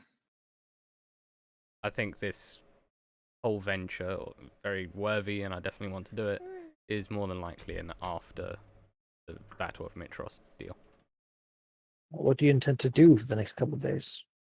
Or you can start the process, but you know, this... Exactly. Mhm. At least Dean wasn't tested, because that seems like something. This is a worthy thing, and you know what? It's been a stain of the city for a long time. Why just Minotaurs? You know why? This sort of can't you just pay them a wage? You know, that really seems better. So Mhm. it's not quite slavery, but you have a market, right? It is if they're forced into it. Yeah, If they're forced to make the oath. And cages, and that seems to suggest Yeah, that it's that not doesn't- entirely Yeah. clean site. So I guess sheep. could we just make a long story short here and say that we're going to be working towards spreading the word that Minotaur should be that any unjust oath should be released. Yeah, we can certainly say that you are spreading the word. You certainly There's a lot actions that suggest that. I think in my case, I want to investigate by actually finding and talking to Minotaurs and seeing from their point of view how willing this was. Because Cages and stuff says to me like, "Oh, voluntarily make an oath of service or you die." And then they voluntarily, quote unquote, make an oath of service, and then. No, I mean, there's still like the oaths are intent based. They're not. I mean, it's Yeah, quite. but you could. No, If you you don't can want force them. if you don't want to die, you could still be like, "Yes, okay, I pledge myself to you." I think it's more institutionalized. That like Bulldog was like, "Oh yeah, I fight in the arena because that's what we Minotaurs do." I mean, I Yeah, don't I hate it. don't- I don't dislike it. It's Yeah, just how things it's just are. life. Well, anyway, I want to hear it from them. Sure.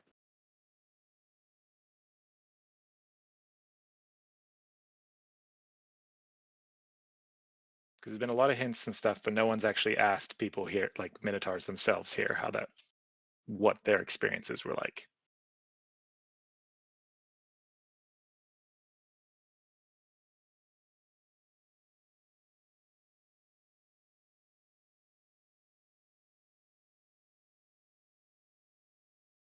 All right, I'll make a note of that.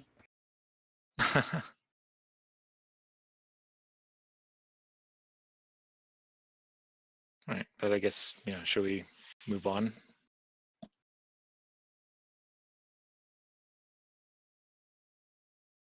I guess we're on Cole with Valis maybe. We're just keeping an eye on the ocean for Yeah, when Wants to. that's what's going to happen. I think the plan is that when this battle comes, we're going to be at the docks, like awaiting Mhm. the foe, right? Yeah. And until then, maybe Pythor or Valis or someone will contact us. But yeah.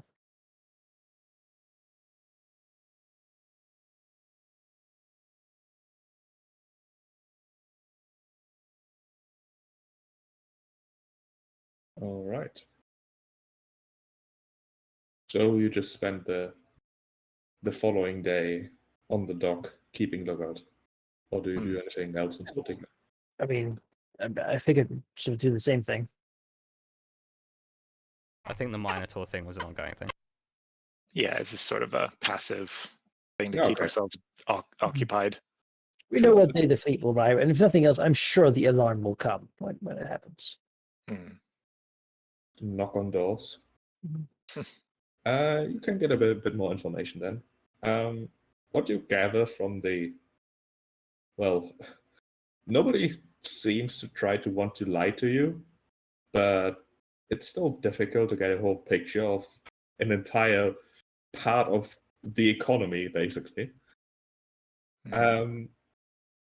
But it appears that this trade, as most trades really, is in the hand of a few influential families with a few influential patriarchs. There's a variety of names that I can't give you right now, but first and foremost is certainly the name Nerdagon, which should be familiar to all of you, at least definitely Darius, as that is the family of a former Dragonlord of, what was his name? Adonis. Adonis, yes. Ugh. What did he do? Oh, he's long dead.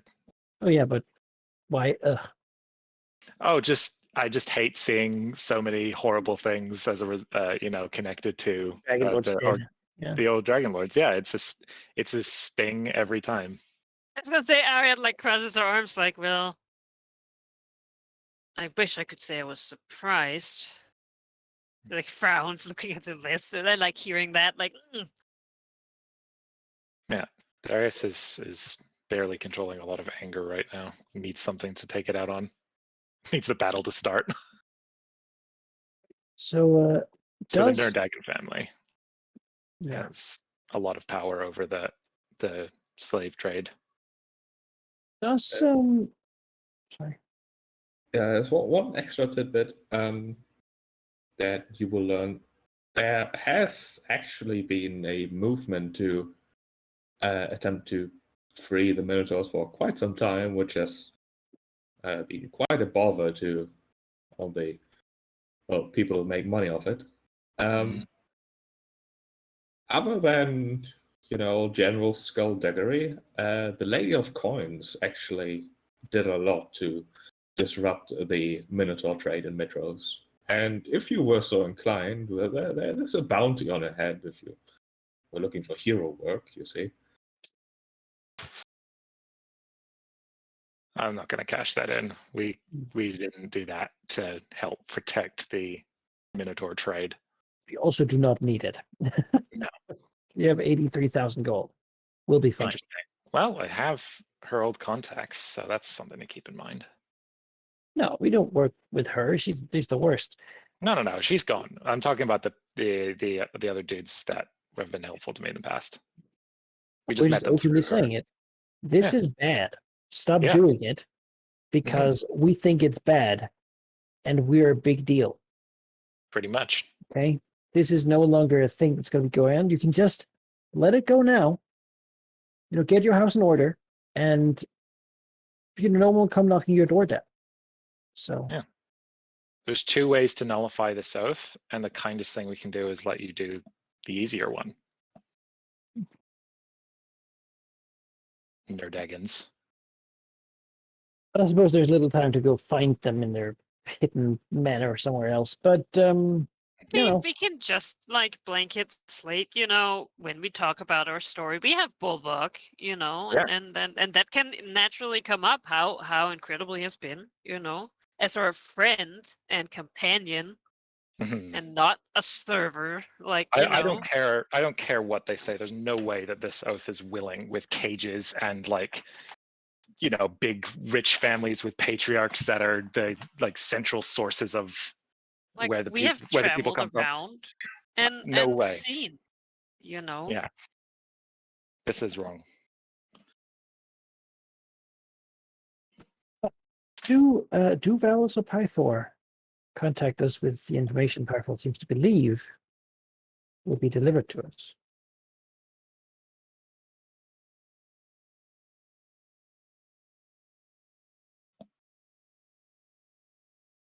Apologies, I had to dry my floor before it soaks into the wooden boards. Oh no! Sure. I left the balcony door open for a little too long. Oh. I do have a water said that though. I had it wrote. You do get contacted eventually. In fact, it is late afternoon, early evening of the day before the battle, as a familiar person manages to track you down and delivers a message. It is Makaira, Valis's assistant,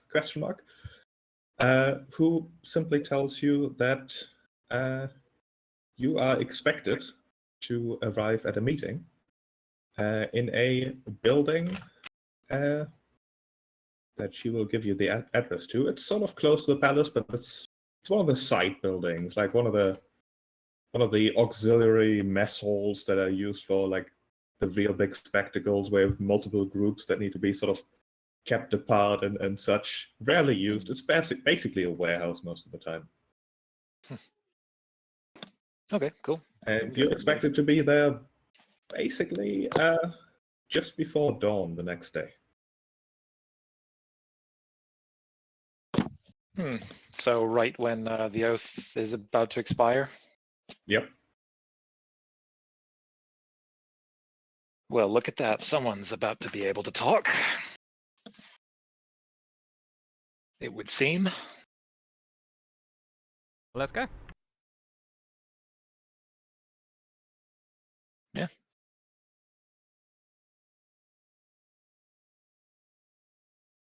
All right.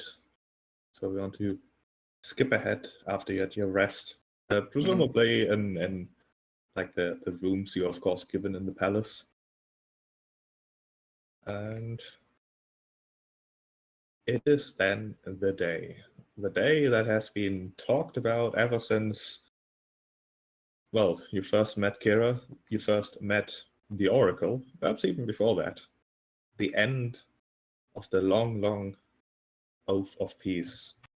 The day that all of Ilea dreads, really, still. Even when the Titans are dead, there's still that residual fear that something is going to happen. Something is going to go wrong. Sure, there's like the remnants of Sidon's army, but as the king says, those are like nothing, really. Mitros has withstood attacks by Evresians, by angry, escaped Minotaur slaves, by centaurs who've come down all the way from the north. They were much larger than what is said to be lurking out in those waters. So, and the chosen, like, legendary prophesized heroes are here. Clearly everything is fine. Everything's fine.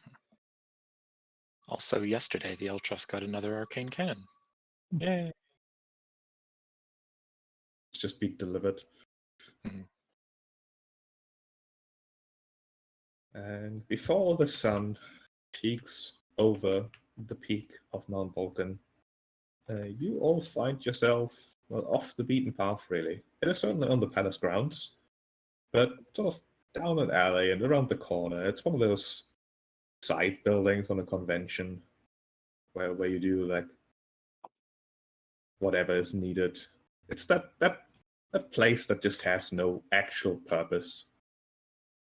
But today it certainly has a purpose. As Makara opens the door, it's a simple wooden door, and gestures for you to enter. All right, I mean, we yeah. do so. Inside, I need to find their tokens. That's one. Well, let me talk while I try to find them. That's definitely going to go well. Inside, you see, well, 3 of the 5. You see Pythor, Valus, and even Vulcan standing in one of the corners, quite grumpy, like sitting on a stool, munching on apparently some breakfast food that one of the servants has brought. They wait for you to enter. Before Valus sighs a bit and says, I know you've somewhere to be, but I figured this was important enough to delay you ever so slightly. You will not have much time to go to the dock then, but you're fast enough. We will see whatever else happens. You've had many questions. He just sort of trails off. We have. You have heard maybe half. I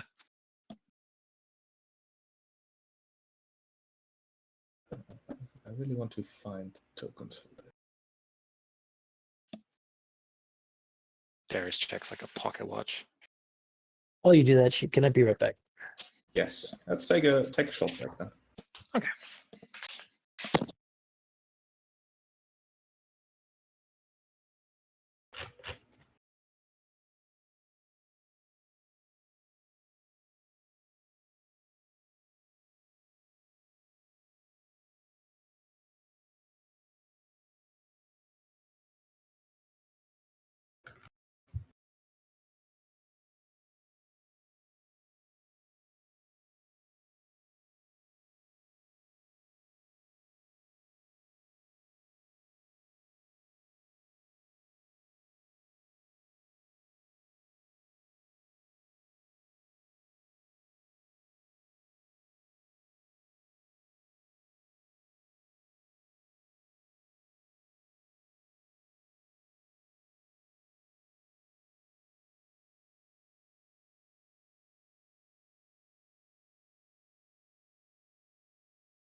I'm back. See.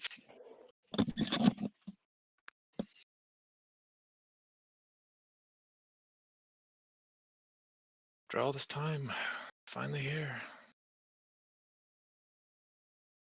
Ah. Yeah. Hmm.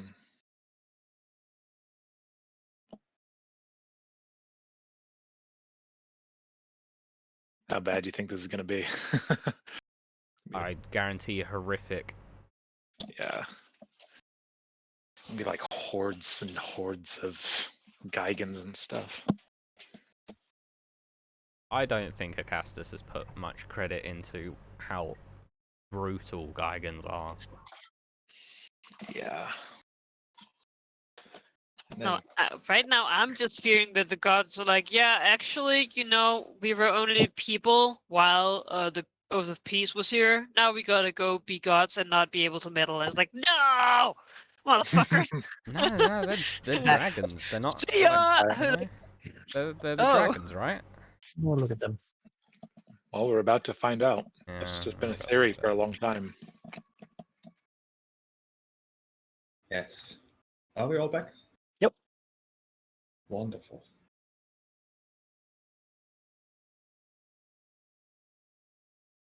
As the three of them wait.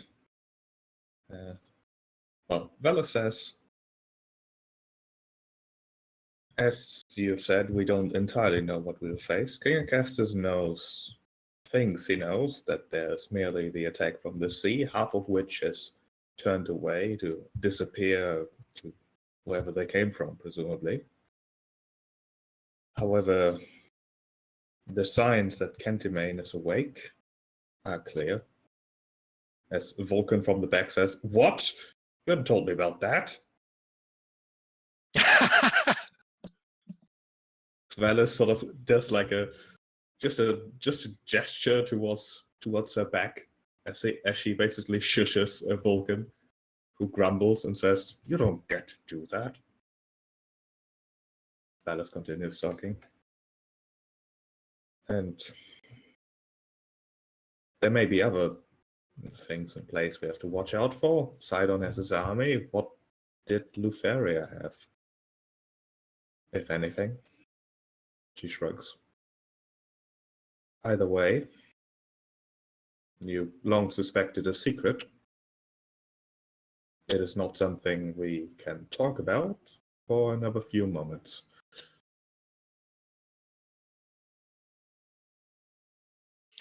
Looks to Pythor to see what his expression is like. He's quite somber, actually. Were you away with Mother, Pythor? He gets a smile at that and nods, sort of looking to the ground as if embarrassed, as he says, yes, I really wanted to mingle with the soldiers, to smell the sweat, to spar before the great battle, you know. But instead, we found an abandoned vineyard and just did nothing. And you're going back there after the battle, I assume. He looks at him. He again averts his eyes and sort of looks to the floor and says, I haven't decided yet, but things are going to change and I'll probably go somewhere.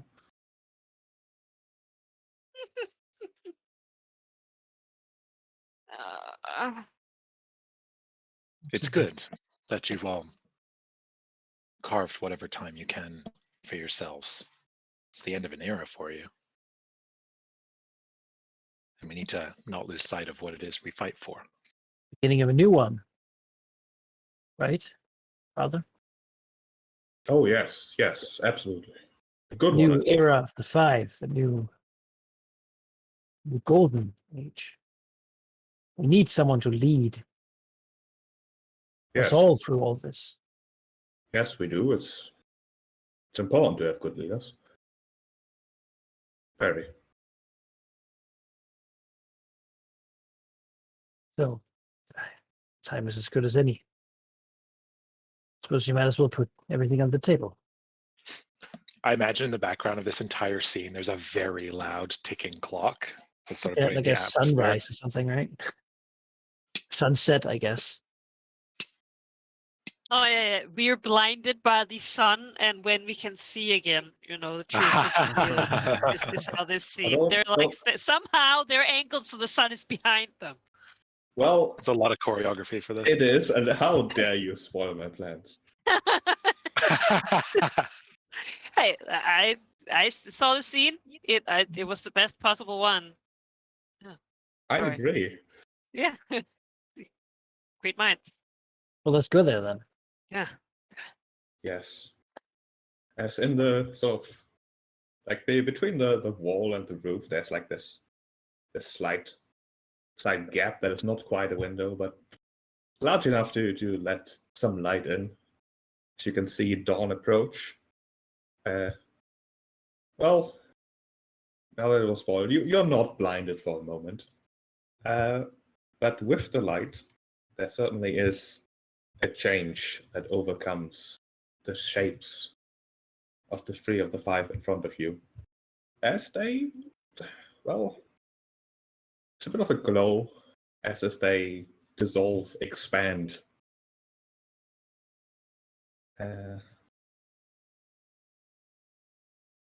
As wings shape on their backs, as their form shapes, their spine elongates into long tails. Not quite gold, but bronze. As in the warehouse that is just large enough to accommodate them, after moments, instead stand 3 very large, well, large technically, bronze dragons instead.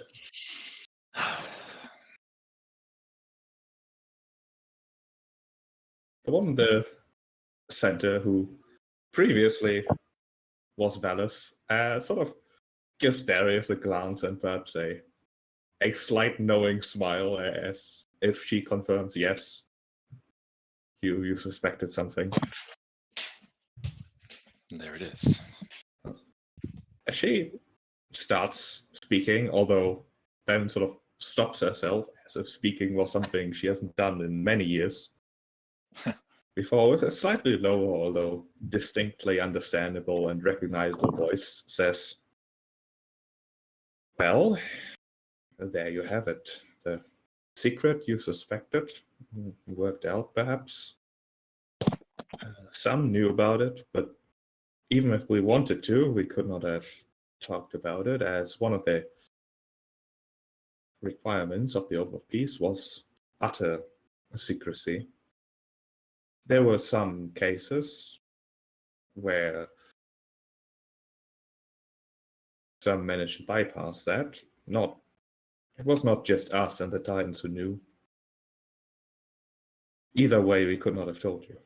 And, well, you speak of a new era with new leaders. I can tell you it will not be us. But now the veil has been lifted. You were mighty. Father, as it looks to me, I thought these things I've heard that I grew up with. Mighty tales, I mean, surely now, and with your full power, you're even greater than those. A dragon in Pythos place bobs its head and says, "I do now have a mighty tale indeed, but you should realize that while we might look mightier than before, we most certainly are comparatively quite powerless now." Why? That makes no sense. Blinks. "I suppose you've never seen me fight as Pythor, or... Well, you have a point. I'm still quite mighty, and, well, we are gathered here so that we can assist you in this battle, of course, and we will most certainly fight, but They're not gods anymore, is what, like Artemisia says. They're dragons, not gods. So, There's one important difference, because Vulcan is quite significantly larger. Older. But Yes. how did what? That makes no sense. My guess is there was part of the deal where they were gods for a certain amount of time. The duration of the Oath of Peace. That is And not. now that the Oath of Peace is over, you return to your previous forms and all its limitations. What of the power of the five? This will shake the people. That's why they nurtured us, isn't it? She nods as she says, the power of the five was stolen from the Titans. Near the end of the First War, it was, well, us. The six, perhaps surprisingly. Belmitra. He gestures to where Piper stood. Ruspitrion, myself, Tisophalli, and my father, Vulcan, Sibol Corax, Kira, Akirania, and a sixth member who we do not often speak about and who does not need to be named, for she does not matter. He does I not. do not believe that. Tell us. He was quite upset. Ferris sighs a bit and says, we were a family of six. Our sibling, Aristona, better known as Narcissus, resides in Aresia and has done so for the entire duration of the Oath of Peace, doing nothing other than admire himself. The god of beauty. So somewhere in Aresia now lies a vein. If I know rightly, Narcissus is in the palace with the queen, right? Alice does like a weird half shrug and says, quite frankly, I've never cared to find out anything about him. But what of Mitros? Mitros? I spoke to Mitros. I reached out in the temple. That is not no mere illusion. No, absolutely not. It was Belmitra who fought the Titans, who outsmarted the Titans, and used the power she gained to ascend, to sacrifice herself to make sure that we, in turn, can have and sustain the power needed to introduce stability. She is still there, although she has grown quiet over time. I do not believe that she has lost all her power, although this will have weakened her. How did Belmitra, how did she steal the power? I know for a fact that at least Lutheria, possibly more, they're not gone. Stealing their power may be the only way to fully defeat them. I do believe that both Sidon and Lutheria are gone. There was a feeling I can't quite describe, perhaps not one that non-divines felt. A hole, so to speak. If she returns, I would be surprised, although I've had it confirmed by the Furies themselves. She tilts her head. That is a worrying development.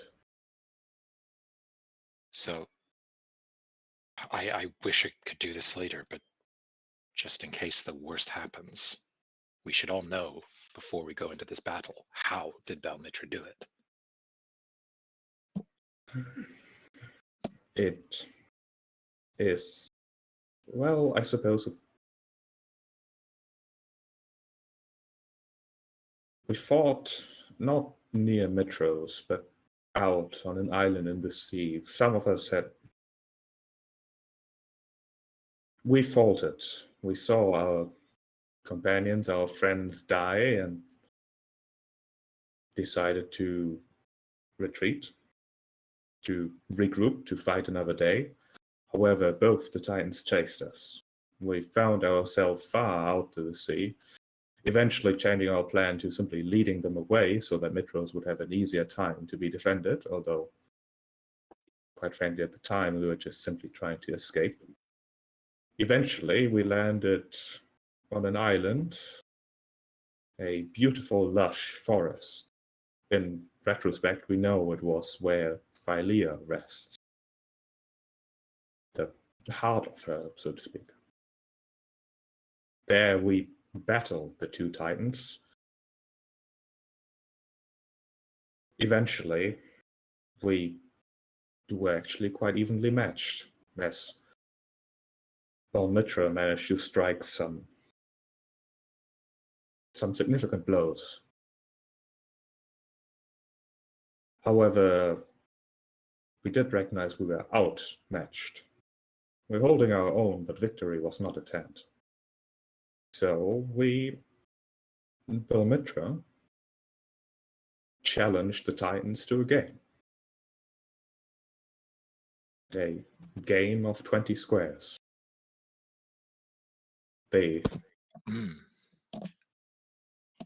She challenged Sidon, who she knew would never refuse a challenge. She was undefeated after all. And quite frankly, I remember Lufaria enjoying the absurdity of it all. And so, that is pauses. And so they began. Sidon was assured of his victory, of course. He had never lost, and he had played kings and other gods alike. But he did not expect Belmitra's strategy. She delayed. You see, in the game of 20 squares, when you play by the rules of the gods, there are strict rules. And one of them is that you have 24 hours to consider your next play, the next turn. Belmitra used every single minute. The game went on for, well, weeks, really, and Sidon grew ever more impatient. Eventually, he made mistakes.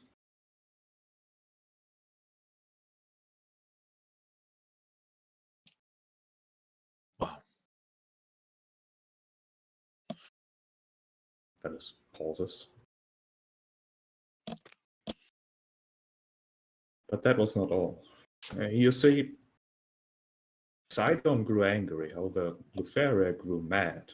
She couldn't directly interfere with the game, of course. There were rules in place, strict rules that even the Titans could not break.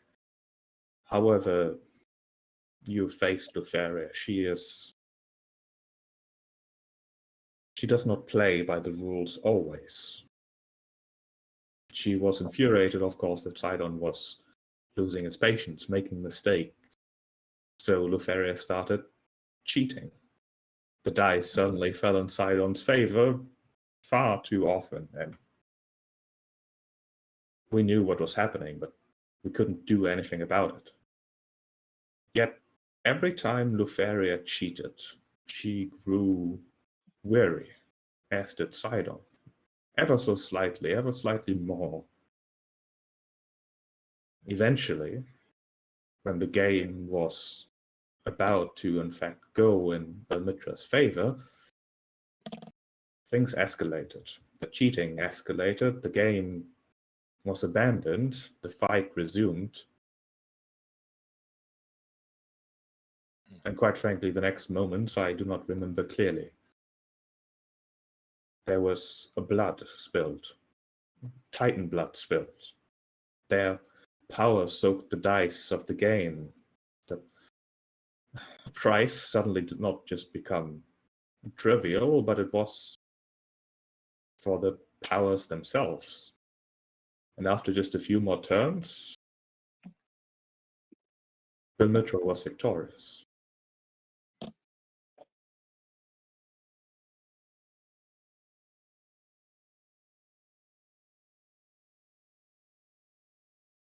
In other words, not something easily replicated. And it explains why Lutheria absolutely wouldn't not play the game when challenged. Explains, instead of looks at herself, why we had to face the Titans before the Earth of Peace ended. Where did the Yes. power go now? They could not return to them.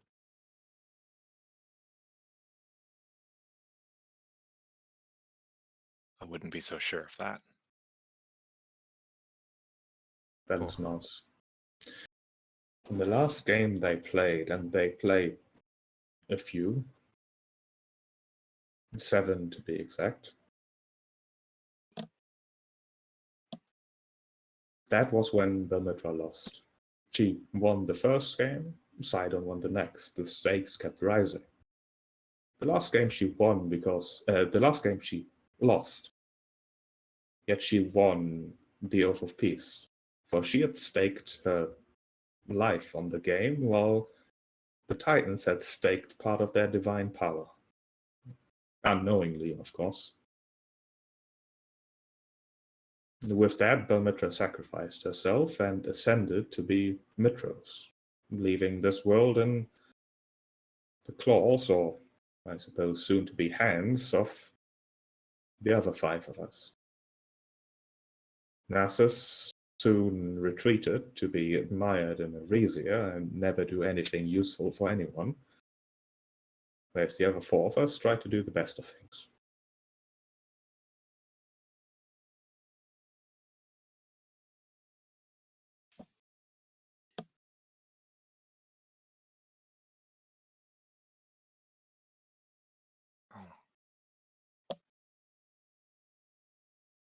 Thank you for everything you've given this place and its people.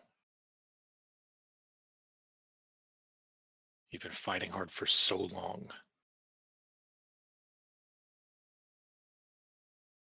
I can't imagine what it was like. Oh, I disagree. I think you can imagine. You were there.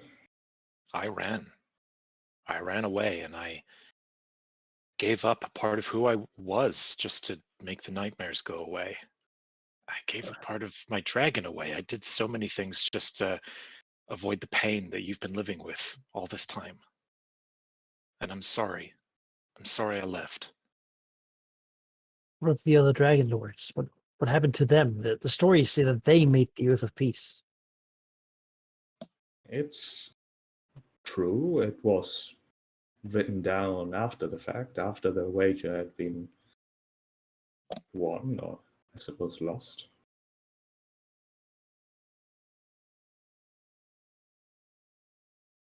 The divine power of the Titans was in our hands, but there was no ceasefire, no peace. We simply, to assure this peace, this 500 years of peace, made the deal that we would return the powers if, for those 500 years, we would have peace. Otherwise, the war would have continued at stakes that would be far beyond simply the survival of the mortal races. Valia itself could have been in danger if it was a compromise. What happens now then? If you simply disappear, then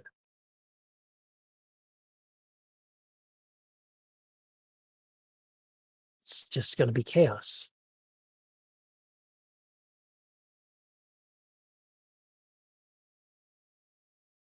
That's Not why much. they...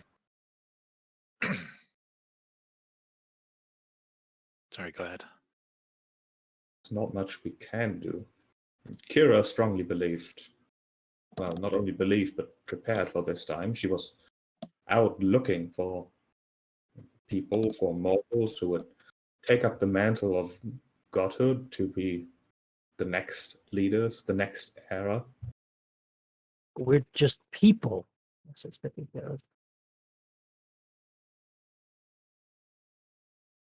We defeated the Titans, sure, but clearly not at their full power. You did more than we accomplished.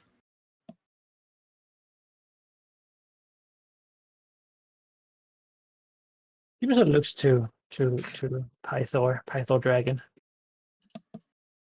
What are you going to do now? He sort of swings his head around and trying to look somewhere but isn't entirely sure where to focus on as he says, well, difficult, isn't it? You see,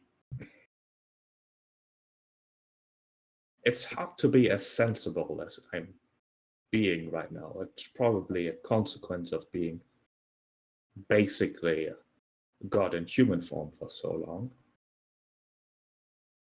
But you do know what usually happens to dragons who lose their companions.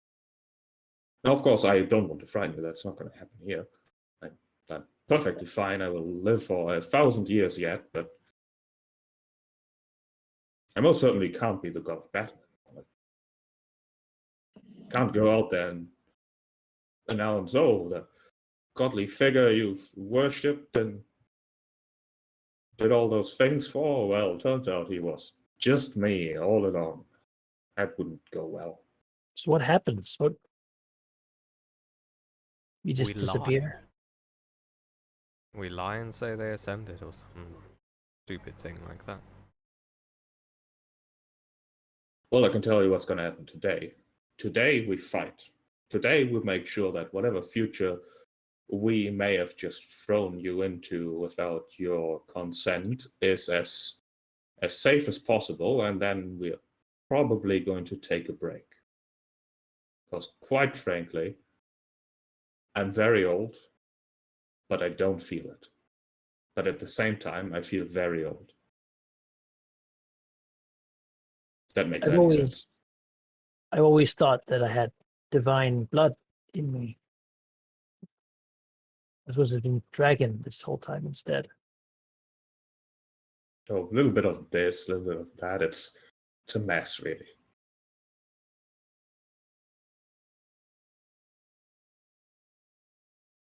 Well then, they're due any moment. If we're to fight. Yeah. Let's prepare for battle. Let's go find the comfort in war. Instead of something that's easy to understand. Now, I'm seeing a mount per person. Yeah. That's true, Artemisia actually. will say, will you fight with us or on your own? Yeah. Vulcan mostly grumbles at that, which may be an answer on its own. Pythor just says, I don't care. Our mounts are our bonds. They're missing and also young. If you would work together with us once again, we could save this city. Of course, I'm sure all of us will gladly carry you into battle. The largest of the dragons sort of grumbles at that, says, I think I'd rather fight on my own. Something I gotta do if what you say is true. All right. Artemisia looks to Ariad and says, if I remember rightly, you didn't particularly like the idea of riding a dragon into battle anyway.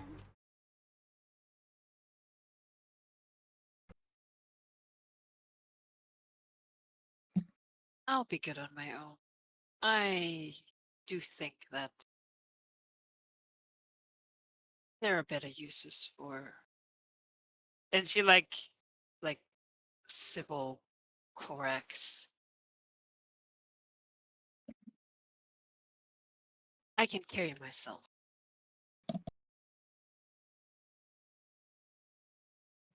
All right.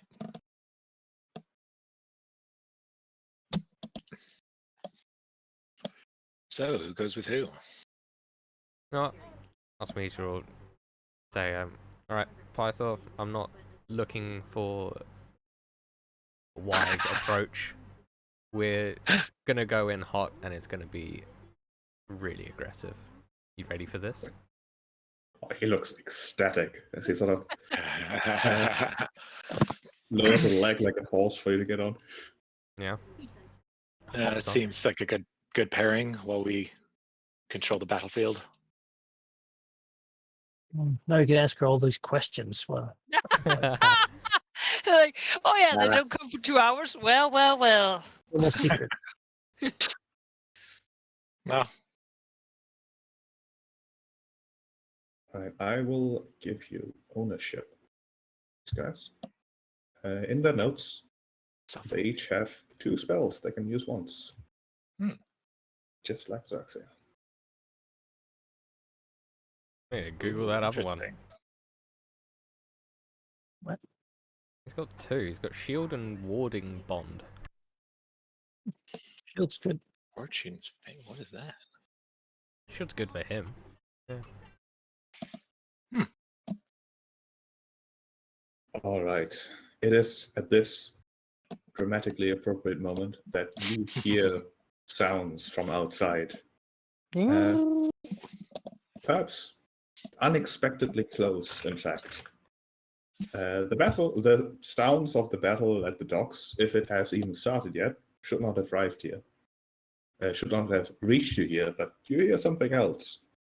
You first hear an exclamation, an assertion, a kingly, magically amplified voice ringing out over the city of Mitros, simply says, "Behold, your savior!"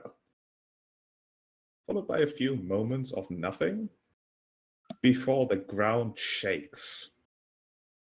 Before you hear the crashing of buildings and the roar. Undoubtedly a massive dragon. Oh no.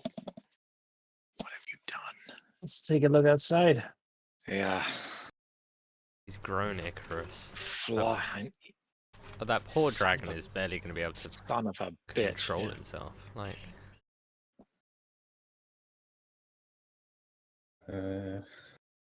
As outside, there's madness. As in the center of the city, a massive silver dragon towers on top of the buildings. He doesn't look murderous. However, he also does not seem to particularly care about actually flying towards the docks and fighting, as much as he cares about stumbling about and Because he's a observing toddler. how awesome he is. God. Literally. As I would like to remind you of an image that you've seen so long ago. Oh no. If I can find it. What I did for Nephili was turn her into a PC just so we could actually like see their stats quick, easy. Oh, good idea. Yeah. I'll do that. Oh, I just did it. Yeah. you Oh, you have a we can- reverse spell, We can right? do it Darius? ourselves. Yeah. Say again? You have a reverse spell. I Right? do. We have to burn all of his legendary resistances in the meantime, but then I have to keep concentration on it for a minute, and he gets to save. So we basically have to down him first. I will tell you, Oh. welcome to the cover picture of the campaign. Oh God. What? Oh yeah. Discord. Yeah. Fuck. Oh my god. Oh. Jesus, that's massive. He is large. Like I'm gonna make him like a size larger. How in the world do we even fight this? Patient Icarus. We just attack, I guess. He is colossal. It doesn't end at that though. Oh, of course not. Well, that is the most obvious thing you notice minutes after the dawn has risen. Panic. You see the king's dragons that were also sort of in that area, like the other copper dragons, much smaller, are panicking entirely. Perhaps not the dragons themselves, but their riders. One of them swooping down, presumably picking up a different passenger. And then, well, flying overhead passenger- Sorry, Fab. flying overhead, circling a little bit before they retreat towards the top of Mount Vulcan. To the south, you most definitely make out a plentitude of ships approaching the dock. They haven't quite reached there yet, but it's a matter of minutes. Perhaps, minutes. Let's say minutes. And while that perhaps isn't quite enough yet, there is, of course, the thundering of the ground caused by Icarus just casually, accidentally, some intentionally smashing buildings.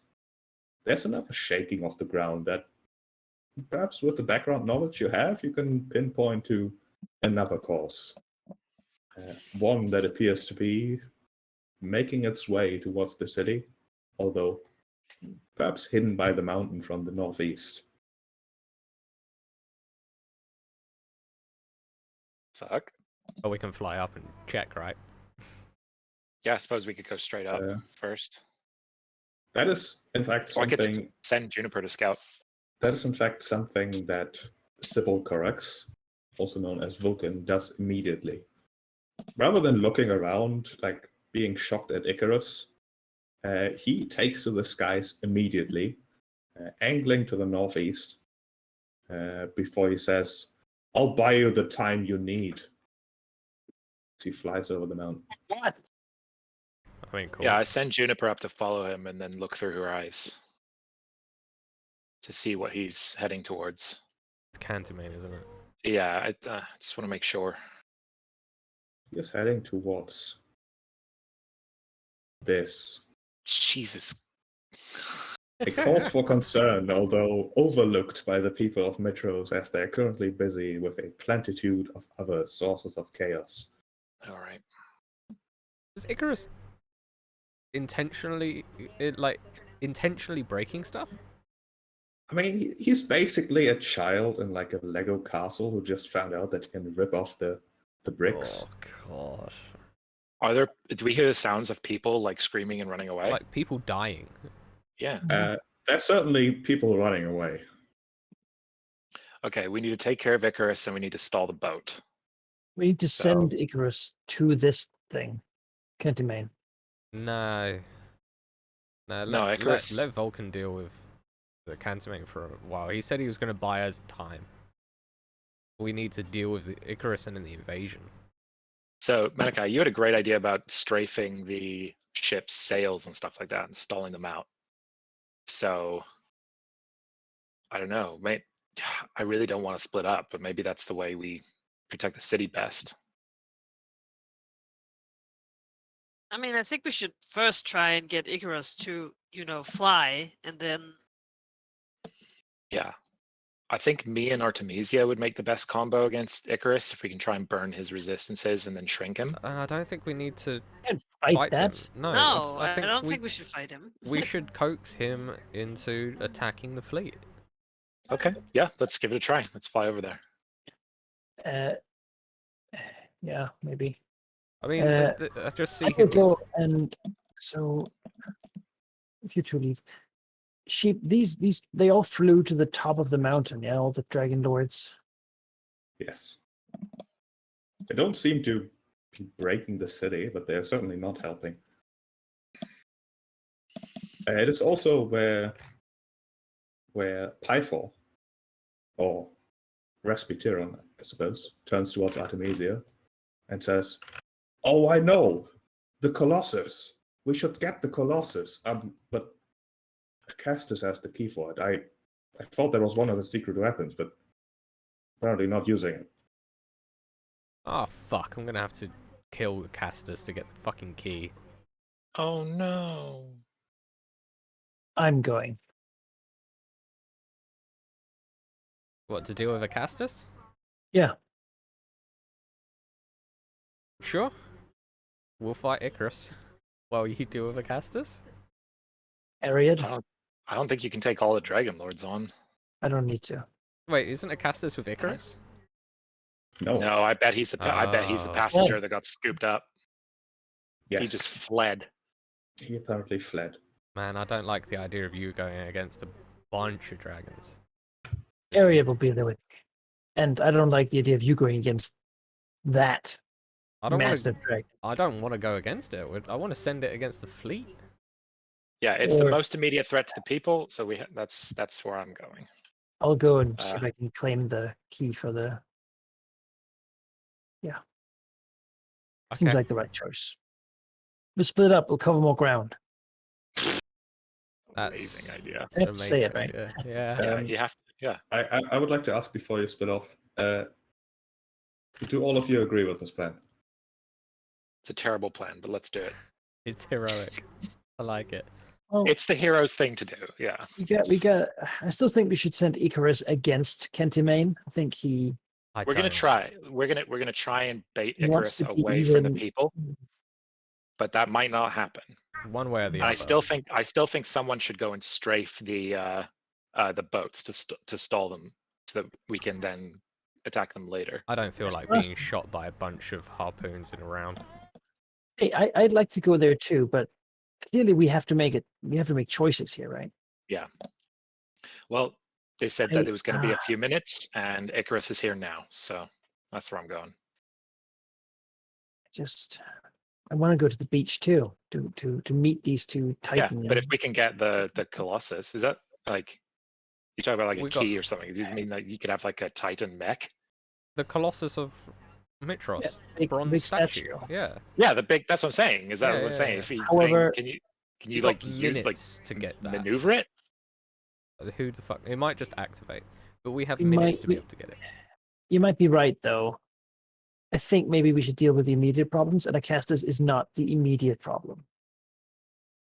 Is he? So the way I see it is Icarus is. Let's is just an do what our issue. characters Can would I- do, and I was we'll just- suffer the consequences for it. I If was you ju- feel that Demos would go for the key, then the Demos should go for the What's key. important to me is that you, as the players, not the characters, agree on the course of action. Like I don't want to threaten you option paralysis. Oh no, it's just important that whatever you choose, you're all okay with. It's a That's war. We can't just wait for everything to line up and let us deal with it individually. So Well, that's I- why it's I a great just wanted scenario. to explain like my whole thinking on the situation right now. That's what I've been trying to do. At the moment, we have a scenario of Icarus is potentially killing people right now. In a Mhm. few minutes, the fleet is going to arrive. Mhm. So we have time to possibly deal with Icarus in some form, then deal with Acastus to get the Colossus up. And Right. Vulcan But by that time- Vulcan has already said that he's going to give us time with Cantimane. He's going to give us time. How much Yeah, true. time? He's already decided he's gonna give us time. So, Yeah. in order of what's fucking shit up right now is Icarus, then we need the fleet, which includes fucking up the Acastus, and then we can deal with the calamity that is the Elder Titan. Right. And you know, the sort of thing about that is we don't know how much time he's going to buy, and there is some logic to like making sure that we have the Colossus before Kentimane shows up. Yes, I mean we You know? need the Colossus against the fleet. I think It's that's going to the be whole point. it's going to of be it. bad either way. It's going to be bad no matter what we do. I think the Colossus is designed to fight naval invasions. Oh yeah, that would be good. It's like the whole point of it, right? Yeah. Regardless, to answer your question, Sheep, I am as a player, I'm fine with us splitting up and doing what our characters would do. Yes. All right, Ari, what's your input on the situation? Yeah, I don't really like to make rush decisions. Just as a whole.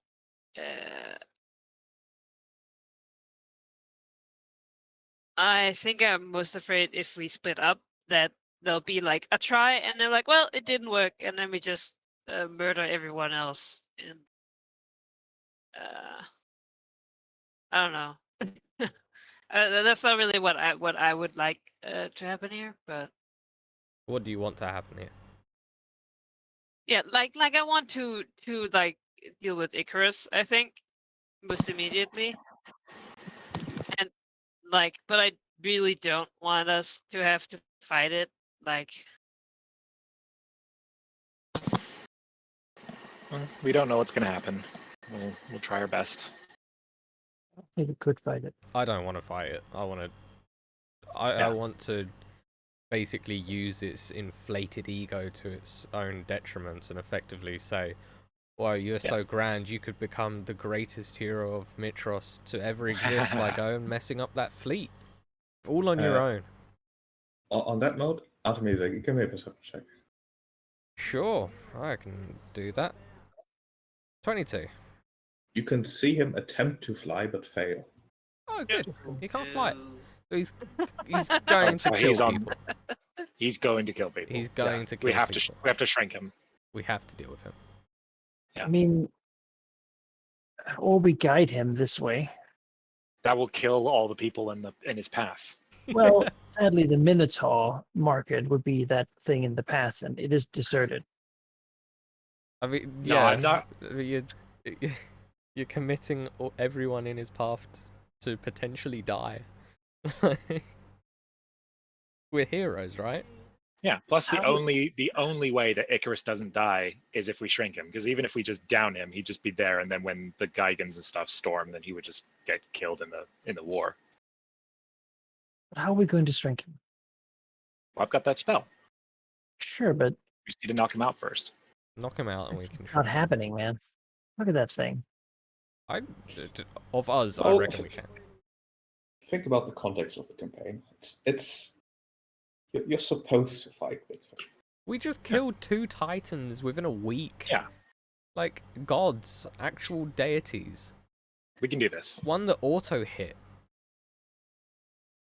Like, I think we can take a dragon. When we fought deities, like Sheep said to us, CR22, to get Metri, but like we beat that. Really hard to beat it, sure. But Sidon, we crushed after fighting a bunch of stuff. I think an ancient dragon is not that can't fly, doesn't really know how his body works, is gonna be much easier, like, than a god of death. Sure. So we tried to shrink it. We Make just it gotta knock it small. out, and then we can shrink it. That's it. Mhm. Knock it out, or did we just need to get the resistances away? Or Both. One or the other, I Both. guess. Whichever happens first. Yeah. All right, and then we go to the beach to fight Nah, the invasion.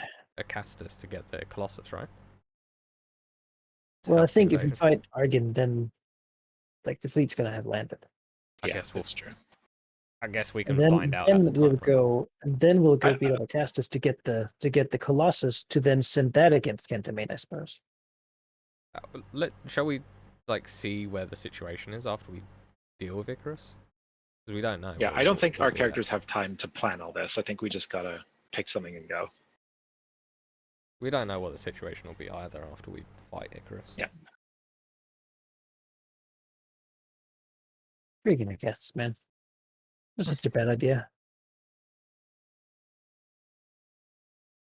Should have done this earlier. What do you think, Gary? I think if this is the plan, I think we should all go for Icarus. All right. I don't know. I also just thinking if we're in 2 different sequences next session for the entire Today. session, that blows. Yeah, Yeah. all right. Let's do it. Let's see if we can And stop you'll this be big able to dragon from rampaging. get him down faster if we're all there. Mhm, mhm. If you want to speed things along.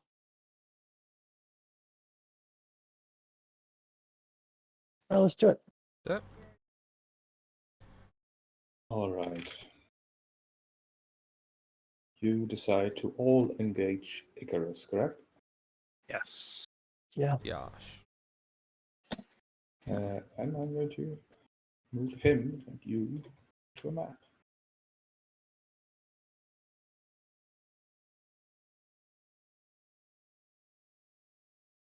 He looks way too small on this map, but that is maps for you. Oh, are these?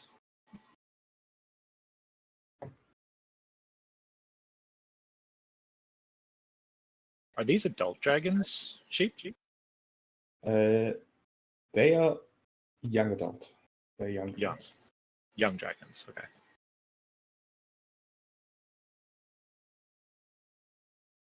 Just give me a second. I need to make the scale fit. Better.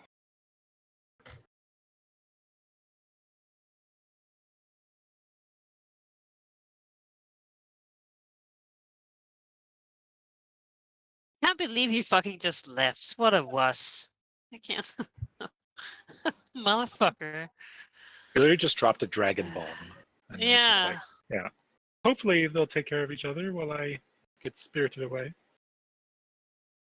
Probably didn't If expect this doesn't it. count as playing his hand, then I don't know what does. Oh no, it's Doesn't care about his people. Maybe Icarus is just an asshole. Yeah. All right, roll initiative. Don't let toddlers make decisions. Yeah. Oh, is it fair to say, can I cast Gift of Alacrity on everyone before we go? You have plenty of time to do think- many things. We I'll spend expected 3 this combat. Yeah, I'll spend 3 spell slots plus my free one and give everyone Alacrity. Oh, and I can't. Only GM can perform add to initiative. On your token? Or Yes. probably the dragons too. Well, are we? You said that the using them on dragons the go with us, same- though, right? Yeah. on the Yes, same they will act on your initiative. Cool.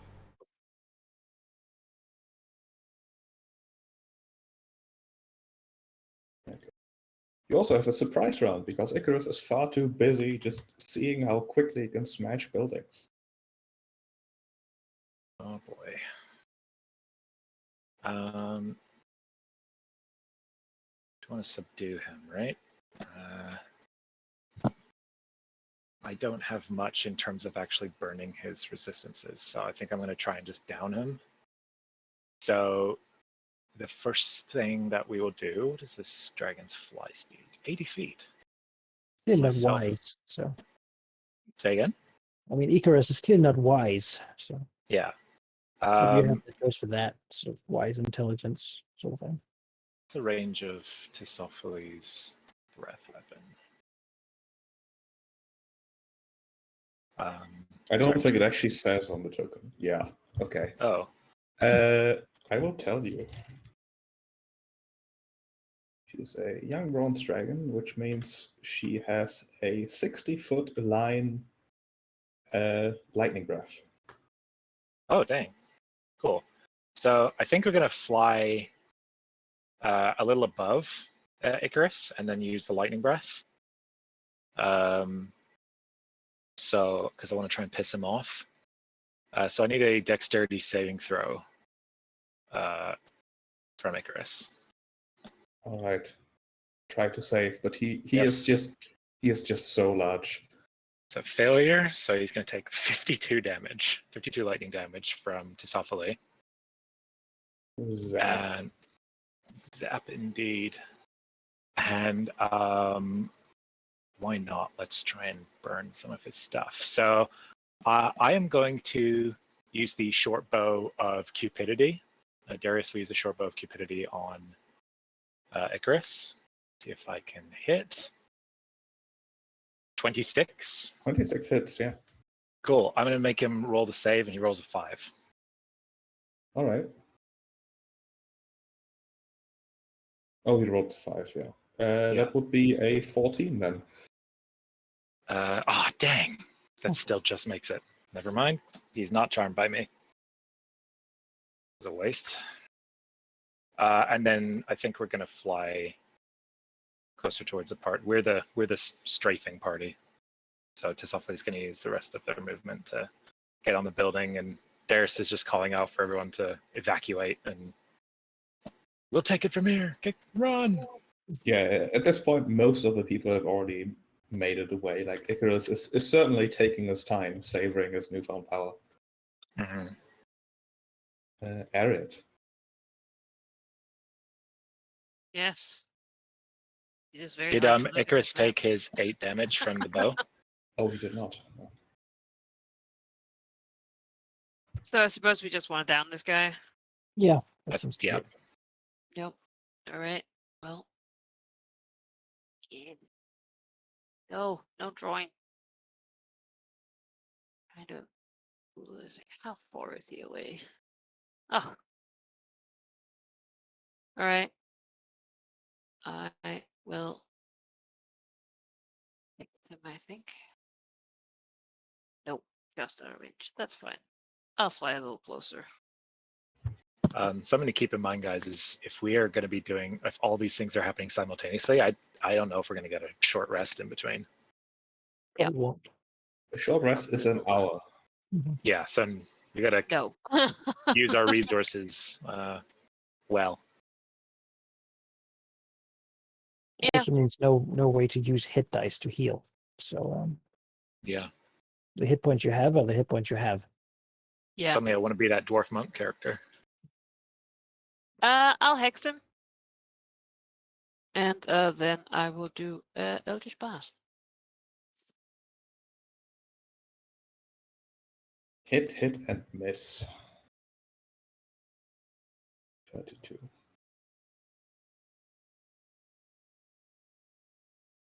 Now, if you've ever seen a like big monster movie where the military shoots its missiles against the monster that sort of do something, but not quite as much, other than getting the monster angry. That's what's happening. Yeah. Also, everybody gets 7 temporary hit points. Right. Anything else, Eric? Nope. Artemisia. Yeah, sorry.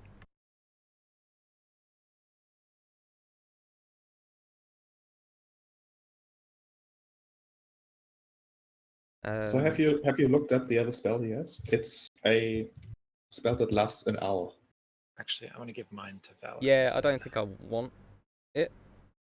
Okay. I mean, yeah, I mean, it is an hour, isn't it? I don't know. It's. What do you guys think about warding bond the spell? Oh, Useful. I don't know if this is the best encounter for it. But It's you said, AC wait, how long it saving lasts? throws an hour. Oh, I mean, yeah, why not? well, it's gonna last the whole battle. So. Yeah, all of them. Yeah, alright, why not? Let's do it. Adjust everything. Just in a bit. resistance to all damage is a pretty big deal. Yeah, but the damage is duplicated, so it's the same damage still, basically. In time 1 minute. Oh my god, I'm never gonna get a minute. Yeah, I'm gonna get him to double move. Alright. Chris is still surprised. Demos. My turn. Oh, right. Okay, I It's- thought that was all you were No, gonna do. that's my dragon's double move, and then I'm going to attack it. Also, apologies, he's surprised, so you have advantage, which means Arid's third attack would also have it. Oh, do you have advantage? It's 5th edition, you don't. Sorry. Yeah, it's not an assassin. Yeah, exactly. But that is a hit, and the last one also hits. It's a nat 20 on the first one. Yeah, sorry, I've got Renarin with me right now, so. It's another d6. He is most definitely not a titan or giant. Even if he is very large. 30, 42. Demos. Yeah. Get to here. Flying up above him, you know. And then Searchia will use her poison breath, I think. It's good damage. So he needs to make a constitution saving throw. Okay. 19. He does it, so I guess he'll take half. 17. Then because damage can't reach. He's got some javelins of lightning though. He can make 3 attacks, so I guess he can. I think you can only throw 2 though, because you gotta draw 1 and then forward and draw the other. So you double javelin of lightning. Miss and miss. Those heavy rolls. Well, strike the earth. Right. Darius. First, I'm going to do a recharge roll for Teucephali. I think that's a success. Recharge 5, yeah. Yeah. Do they So do they get those even though we're on top of them? I'm It's not, when you're not bonded bonded. to. Oh. Yeah. The bonding restricts it to once. Yeah, like Xerxia previously, the bonding rules don't apply yet. This is like a one-time deal. Yeah. Before game balance has to rein in things again. So yeah, Teucephali is going to fly above this building and do another lightning breath at Icarus. I get a dex save, please. 11. It's a fail for another 50 damage. And then Darius, I think, so that bow is, how do you use this to me now? I think I need to save my stuff because single targets are not my jam, or not my, what does that do again? Yeah, I think save it. Yeah, so I think what I'm going to do instead is cast Vicious Mockery at Icarus. I need a Wisdom saving throw, DC 18. Fails. So he can choose to burn a resistance if he wants to, as I'm taunting him, or otherwise he takes 2 psychic damage and he has disadvantage on his next attack. You know what? Yeah, he will use. You don't get to mock him. He is a massive dragon. He refuses to be mocked. Cool, 1 down. It's stupid to use that against a cantrip, but he's a toddler. Exactly. So I was kind of hoping that might be the case. I am a big dragon. Here. The biggest one. Arid. Yes. God. Yeah. Yeah. I was like, oh, don't I have some cool easy debuffs? No, I don't. That's not what I do. No, well, all right. You're gonna continue, just attacking. Do you have synaptic static or something? Like anything that's like intelligence based, maybe? I do, but I have 2 level 5 slots. Should I burn it for that? I mean, you've got to make Warlock spell slots last for like 4 fights at least, so. I don't know what that means. Yeah, he means you're not gonna get many short rests. Yeah, that's what I'm like. It's like, should I use the 5th level slot now, or should I? It's up to you. I think You a haven't even single seen how one is- dangerous he is yet. Yeah. Yeah, I would maybe save it for, like basically you got to make your stuff count because you're not getting as much as the rest of us. Yeah. I think I'm just gonna. God. I mean, all my stuff is short rest stuff too. Yeah, but you're also a fighter, so just Yeah. attacking is really good. Yeah, I really don't have any low level spell stuff that keep could blasting him. burn stuff. So I'll just blast. Yeah. Think too much about it. Hit, and hit. Those, no, they're Asians. Look at crits. 53 damage. Did you hex him too? Yep. Is that in It's there? in there. Ah, It's in okay. there. It Okay, should be in good. there. Yeah. Blasting into him. Lets out another roar as fence post crumbles below one of his claws. Artemisia. Pretty much the same thing. And I thought we'll do his breath weapon. As he can. And hit on that. Although I don't have the button. I don't know what. Oh yeah, you don't. He just has to roll a dex save. It's 10d10 lightning. Is it the same dragon as mine? Because I Yes. just okay, cool. I just copied over some stuff, so I'll put it onto your dragon. Oh, he makes the save though. 64 lightning. Actually half, sorry. There you go. Right. It's his turn. He can finally defend himself against this indignity. But Icarus is clumsy. On the start of his turn, he rolls a d2. On a 1, he deals half damage for this entire round. On a 2, he gets advantage on melee attacks, but melee attacks against him also have advantage. Ooh. As he will... He's a big dragon. He has to breathe, right? He gotta. I mean, most of us do.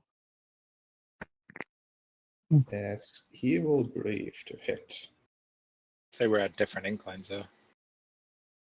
I can assure you he can hit you. Yeah, he's a ancient. It's 100 like feet 90 cone. feet or something like that. On my well, turn or whatever. It is Oh my 90 God. feet. Yeah, it's 90 Jesus, feet. he even gets areaed. As he blasts this entire neighborhood with cold. A con save of like 71. Oh Cold Lord. damage. I don't think I can Healing make that. dice. No. Let's see if Tesophyli can make it. No. Nope. 71 damage. That is exactly my hit points. Darius is down. Oh, I made it. 28. So is that half damage or?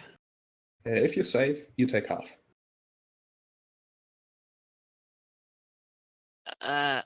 Technical question. If I use absorb elements, can I have that again? Oh, Yes. right. Absorb elements. I'm going to do the Yes, same. you can. I'm going to do absorb elements as well. Yeah. That makes it down to 30. Yeah, this is one of those fights where you need to know your spells. Mm-hmm. Yeah.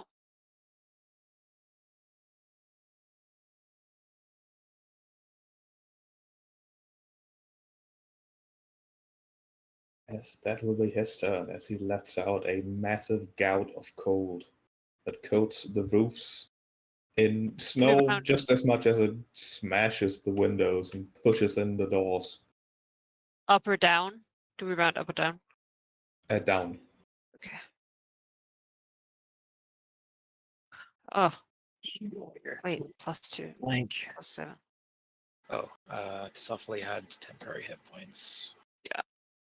Bite. That's a miss. Actually, no. Yeah, it is a miss. You have advantage on attacking, but 19 doesn't hit. Swing the rod of mortal might. Hit. A crit for a d8.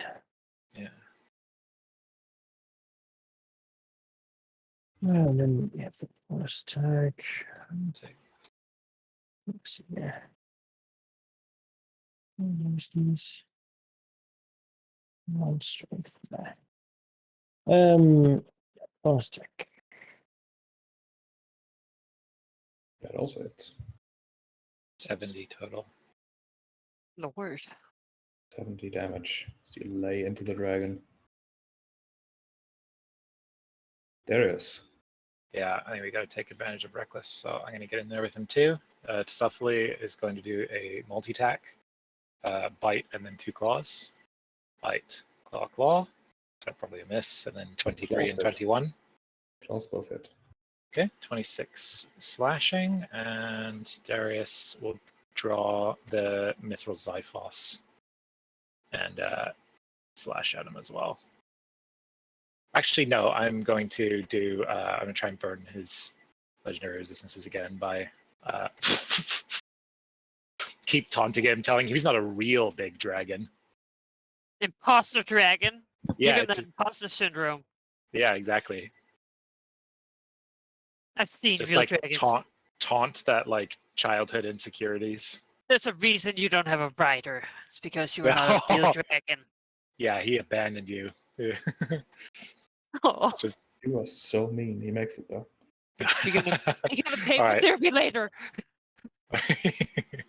Yep. Okay, he makes it. So nothing happens. Oh, as a Yeah. bonus action, I will give Bardic Inspiration to who's hurting the most. You. Me? I can't give it to You. myself though. So who besides me? Me? Yeah, Yeah, me. or he might go for the dragons though. Yeah, I'll give you Bardic Inspiration with resistance to, let's say, slashing. Sure. Boom. Lasts for 10 minutes, so Oh, these might actually, last multiple fights. Resistances don't stack, do they?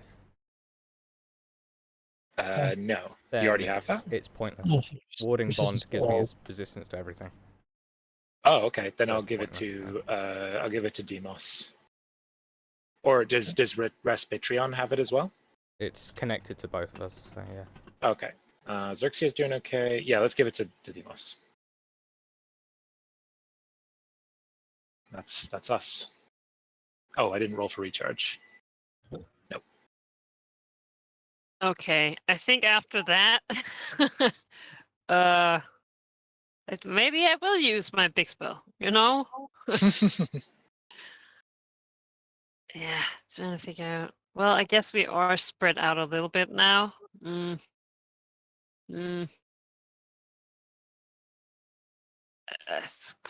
Yeah. All right, we'll move her 30. And yeah, use her synaptic static. First I have to know if his intelligence is more than 3. It is. Thank God. All right. Well, he will take a. I will upcast that to 6th level, and it will then be in int safe for half.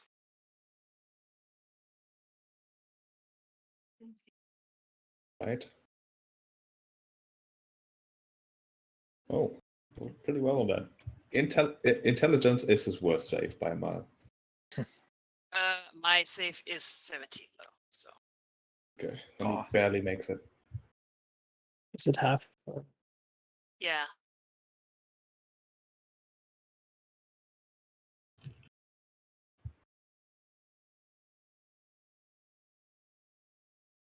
Yeah, he'll take half damage, and he won't take the alternate effect of Yeah. getting a penalty There's to no his rolls. muddle thought or subtracting 1d6 from attack.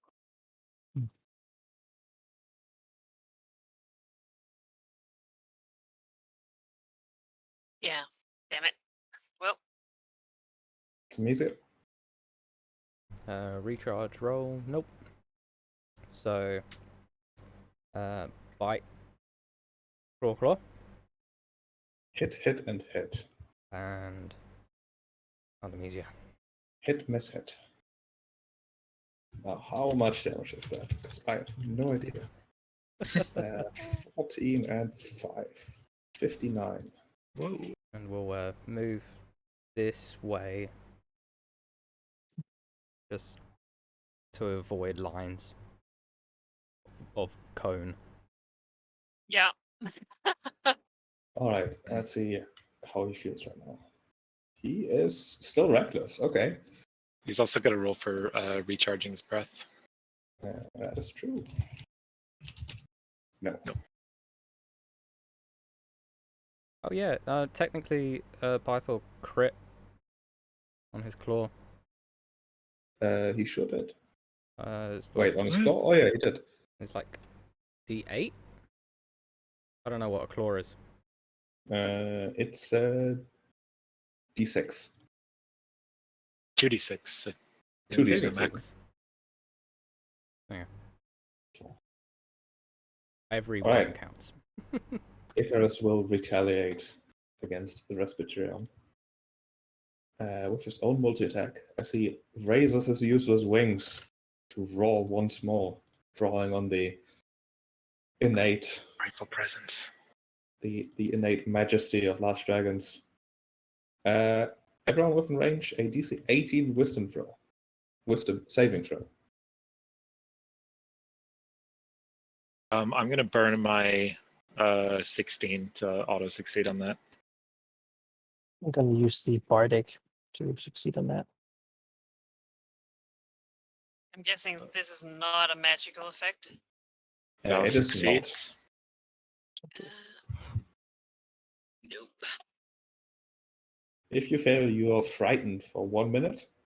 But at the end of your turn, you can try again. Okay. And then, as part of his multi-attack, he's gonna bite and claw at Respitrion. Bite. That's a 30. Jesus. All right. And 2 claws. What we will do is, we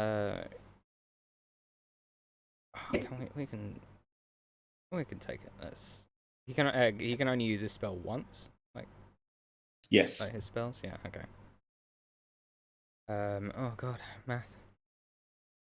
So he takes 11 and 7 for 18 on the first one, 9 the second one, and god, what's even? I can't math. What are you looking for? The last one, the last damage. I can't math today. 14? 14. There we go. And then I give myself the same.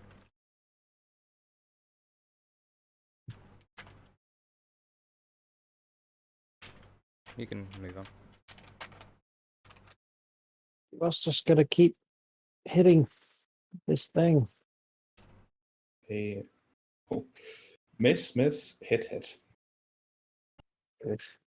26. Bonus. Yeah, the dragon is most definitely getting quite winded at this point. He would be past the bloody threshold. Just keep at it. There is. Okay. Artemisia, you said you have some way of just saying no to fear. Is that correct? Yes? Yes. Okay, cool. Then I won't worry about you, and I can't do anything about Respitrion, so that's not my plan. So I will do the multi-attack. 25, 19, and 23. 19 is a miss. Okay, so first and second hit, and then Darius does not have big spells. That's not what he does. And the only real damage I could do is cold, so that's not going to help. So I think I am going to just slash at him. 20. 20 is it. 7 damage. And we'll give Bardic to... you know what? Let's give Bardic to Respitrion so that maybe he has a better chance of succeeding his save. And so he's got resistance to everything already. Then let's give him Epic Reflex or Epic Courage. You get advantage on the saving throws against effects that frighten you. Yep. Right. Eric. Wait, recharge. Nope. Yeah, well, I have disadvantage attack. But I still think that. Well, he gives you advantage, so I guess it's normal, right? Oh. Yeah. True. Oh, all right. Well, I'll burn 2 sorcery points and double beam. Nuke from orbit. Seems appropriate. That's a hit on every single one of those. One of them's a crit. And one of them's a crit, yeah. So you get another D10 and another D6 on that.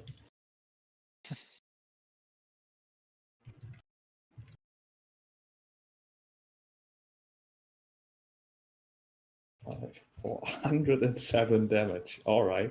Jesus Christ. Nuke from orbit is about right. Mm-hmm. Yeah, he is battered at this point. Like he's not having fun. He would love to fly away, but he can't. Yeah. Well. It's not your fault. Artemisia. This needs to happen. So it's at the end of the turn, rifle phase? Yeah, end of the turn. Yes. Oh, I should save as well. So frightened is we have to get. Save state. Get that save state. We can't move closer. That's it. Yeah, you can't move closer, and you have disadvantage on ability checks and attack rolls while he is inside. Okay. But that is negated by reckless. That is very true. I will decide that I'm no longer frightened. Can use an action, okay? And Rasputerian will just attack with normal. And hope he saves. Some good rolls. Miss. And he gets advantage because of courage. Yep. He didn't need it. It's crit, right? Well, you know. Yeah, the first Oh, one. yeah, something the else. 28 is a crit. So If something else tries to scare him in the next like 10 minutes, then just keep that in mind.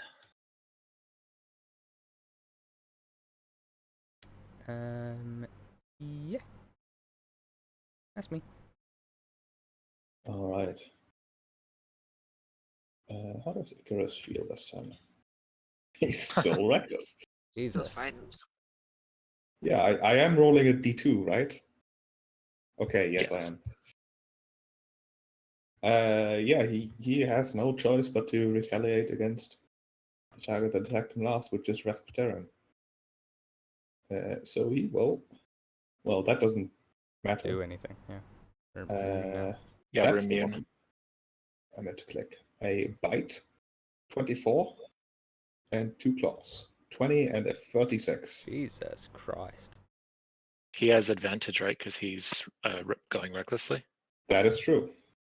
So it would be a 32, a 31, and a 36. Yeah, so we're both down.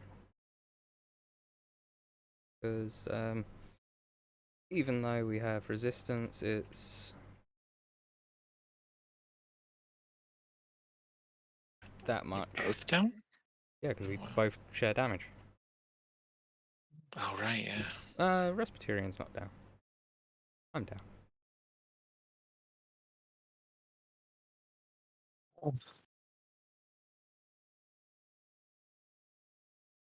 Yeah, Artemisia's taking damage for Rasputerian. Yeah, I see. We both take. We're linked. That's how we get the resistance. But because he's taking the damage, I take the same amount of damage as him. Right, he slashes and slices the dragon Pythor, using his magic and his body to shield Artemisia from as much as possible. But it's a large dragon, Demos. End this.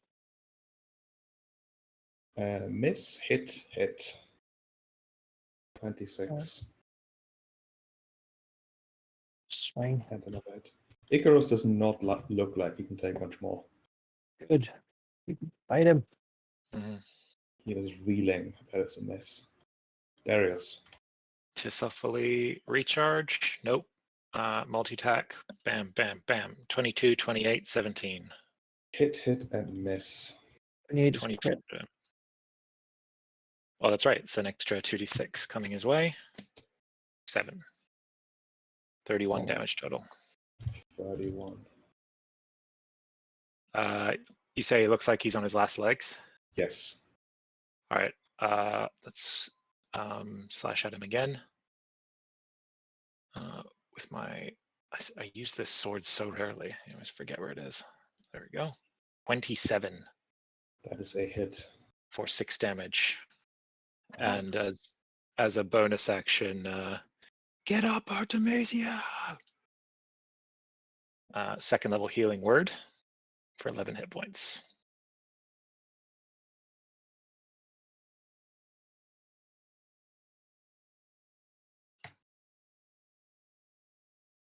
Right. Time for Arid. Yeah. I mean, that seems like another. I'm not gonna take any risks. Yeah. So I think there'll be another 2 sorcery points burnt. You could always do your first 3 attacks and see if they down him before spending the points. Can I? It's quickened, right? Yeah, I just, you can suppose you spend a could. bonus action Yeah. to do it later. Okay. I mean, I'll do that. Hit, and hit. And it does, in fact, only take the first attack to make the large clump of dragon collapse in on itself. All right. She Darius. rolls off the roof of the building. Crashing through it, really. Yeah, basically. What's the thing quickly? Yeah, Tisophaly will swoop down, Darius will get off, and he'll call out, I'll be right behind you. Go to the next thing. I only need a minute. Yeah. Does anyone have any potions for Artemisia? Let me just quickly check. I think I have one because we picked up 3 potions of superior healing in that Titan's room, and we didn't use them when we attacked Sidon. Maybe now's the time. Of supreme healing, yeah, that's it. You and the dragon. I don't have Okay, one. I have a normal one. I don't have a second. I've only got one. 51. What were you saying, Sheep? As Tisophaly at this point would say, if you're injured, we should swing by the palace. I have a stash of potions for just today. That's useful. Sounds like a very good idea. But warding bond is gone anyway, because I dropped to 0 hit points. Oh, I completely forgot about Juniper. I'm gonna send Juniper up into the sky and have her look at the fleet and see where they're at. Yeah, the battle at the dock has commenced. I don't think we have time. We need the potions. Yeah. Yeah, let's get the potions. We need those. I need them. Me and Pythor need them. All right, I'm spending a minute first. You guys, if you want to go ahead, go ahead. I don't Yeah. think there's no danger here. So why don't you grab the potions? I'll meet you at the next place. Yeah. That's what we do. Oh, you know, wait. You said it was the palace that Yes. we're going to? Okay. Yeah. Still, go ahead. I'll meet you at the palace. I'm going to drop Shrink Icarus and bring him there. Okay. I don't know if there's anywhere safer to put him. So. But yeah, I'm going to burn a 5th level slot on the spell to bring him to cure the Titan potion. All right. Can you press the macro for your spell? I did. It's in the chat. Ah, okay, sorry. Yeah, the spell will not end as Icarus will shrink. I'm sorry, the spell will not end? You will not be disturbed in the minute. Okay. Gotcha. Sorry. No worries. I bend down and cradle him into a little, a baby carry, and get back on Tisophaly. And then she will fly towards the palace. Cool. Saying to Darius, I've had these very rare and expensive potions ever since, well, before I met you. Could have given them to you earlier, but you would have used them and we wouldn't have had them today. As she will basically not take the entrance of the palace, but just smash through her own window. Rummage through her stash and produce 4 potions of supreme healing. Wow. And a potion of resistance lightning.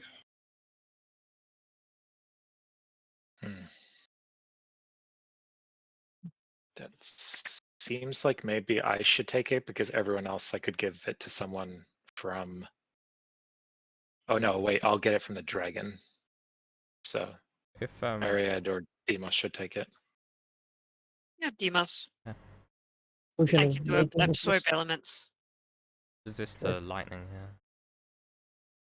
yeah. Anyone Lightning resistance. anyone objects to Pythor being recipient of one of those potions? No, do it. No, How many do no, we of have? course. Good. You 4. may even want 2, but Tisophilie could use one as well. So could you. Yeah, well. Let's keep one in the back pocket just in case someone goes down. We can't do anything. Yeah, it was else. 4. It was 4 of them, Yeah. right? So let's give 2 to Pythor, 1 to Tisophilie, and 1 spare.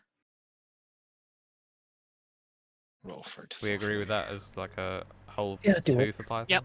Oh, okay. 42. Pretty good. Hang on, that was a poor roll. Oh, not really. So, yeah. Okay.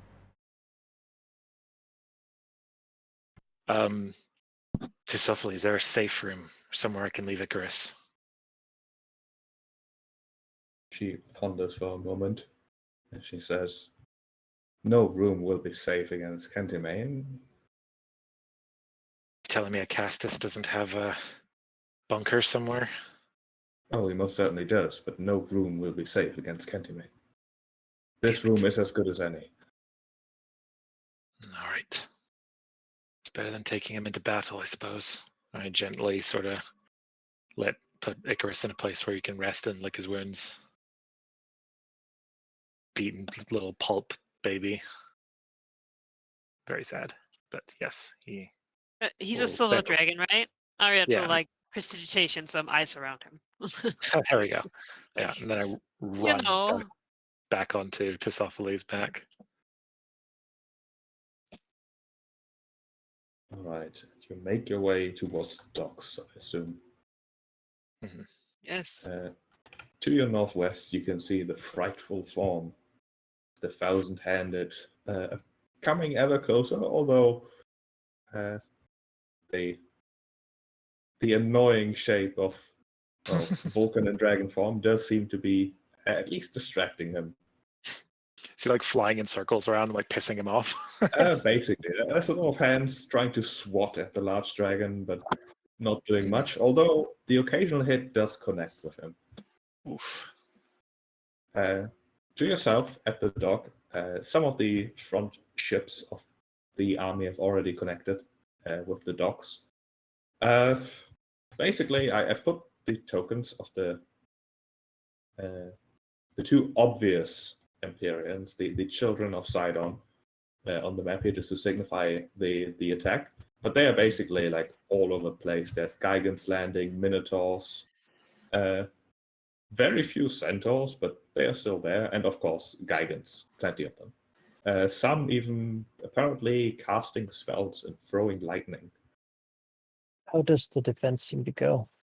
It's not looking terrible. Like on every front, the giants are matched by disciplined and motivated groups of Metrosian soldiers doing their colors proud for sure. And in the heat of the fighting, really at the frontier, you also see a group of about maybe 24 Amazon warriors who are most definitely holding their own. Yeah. We want to Carrying shit down. It might be worth going for Acastus then.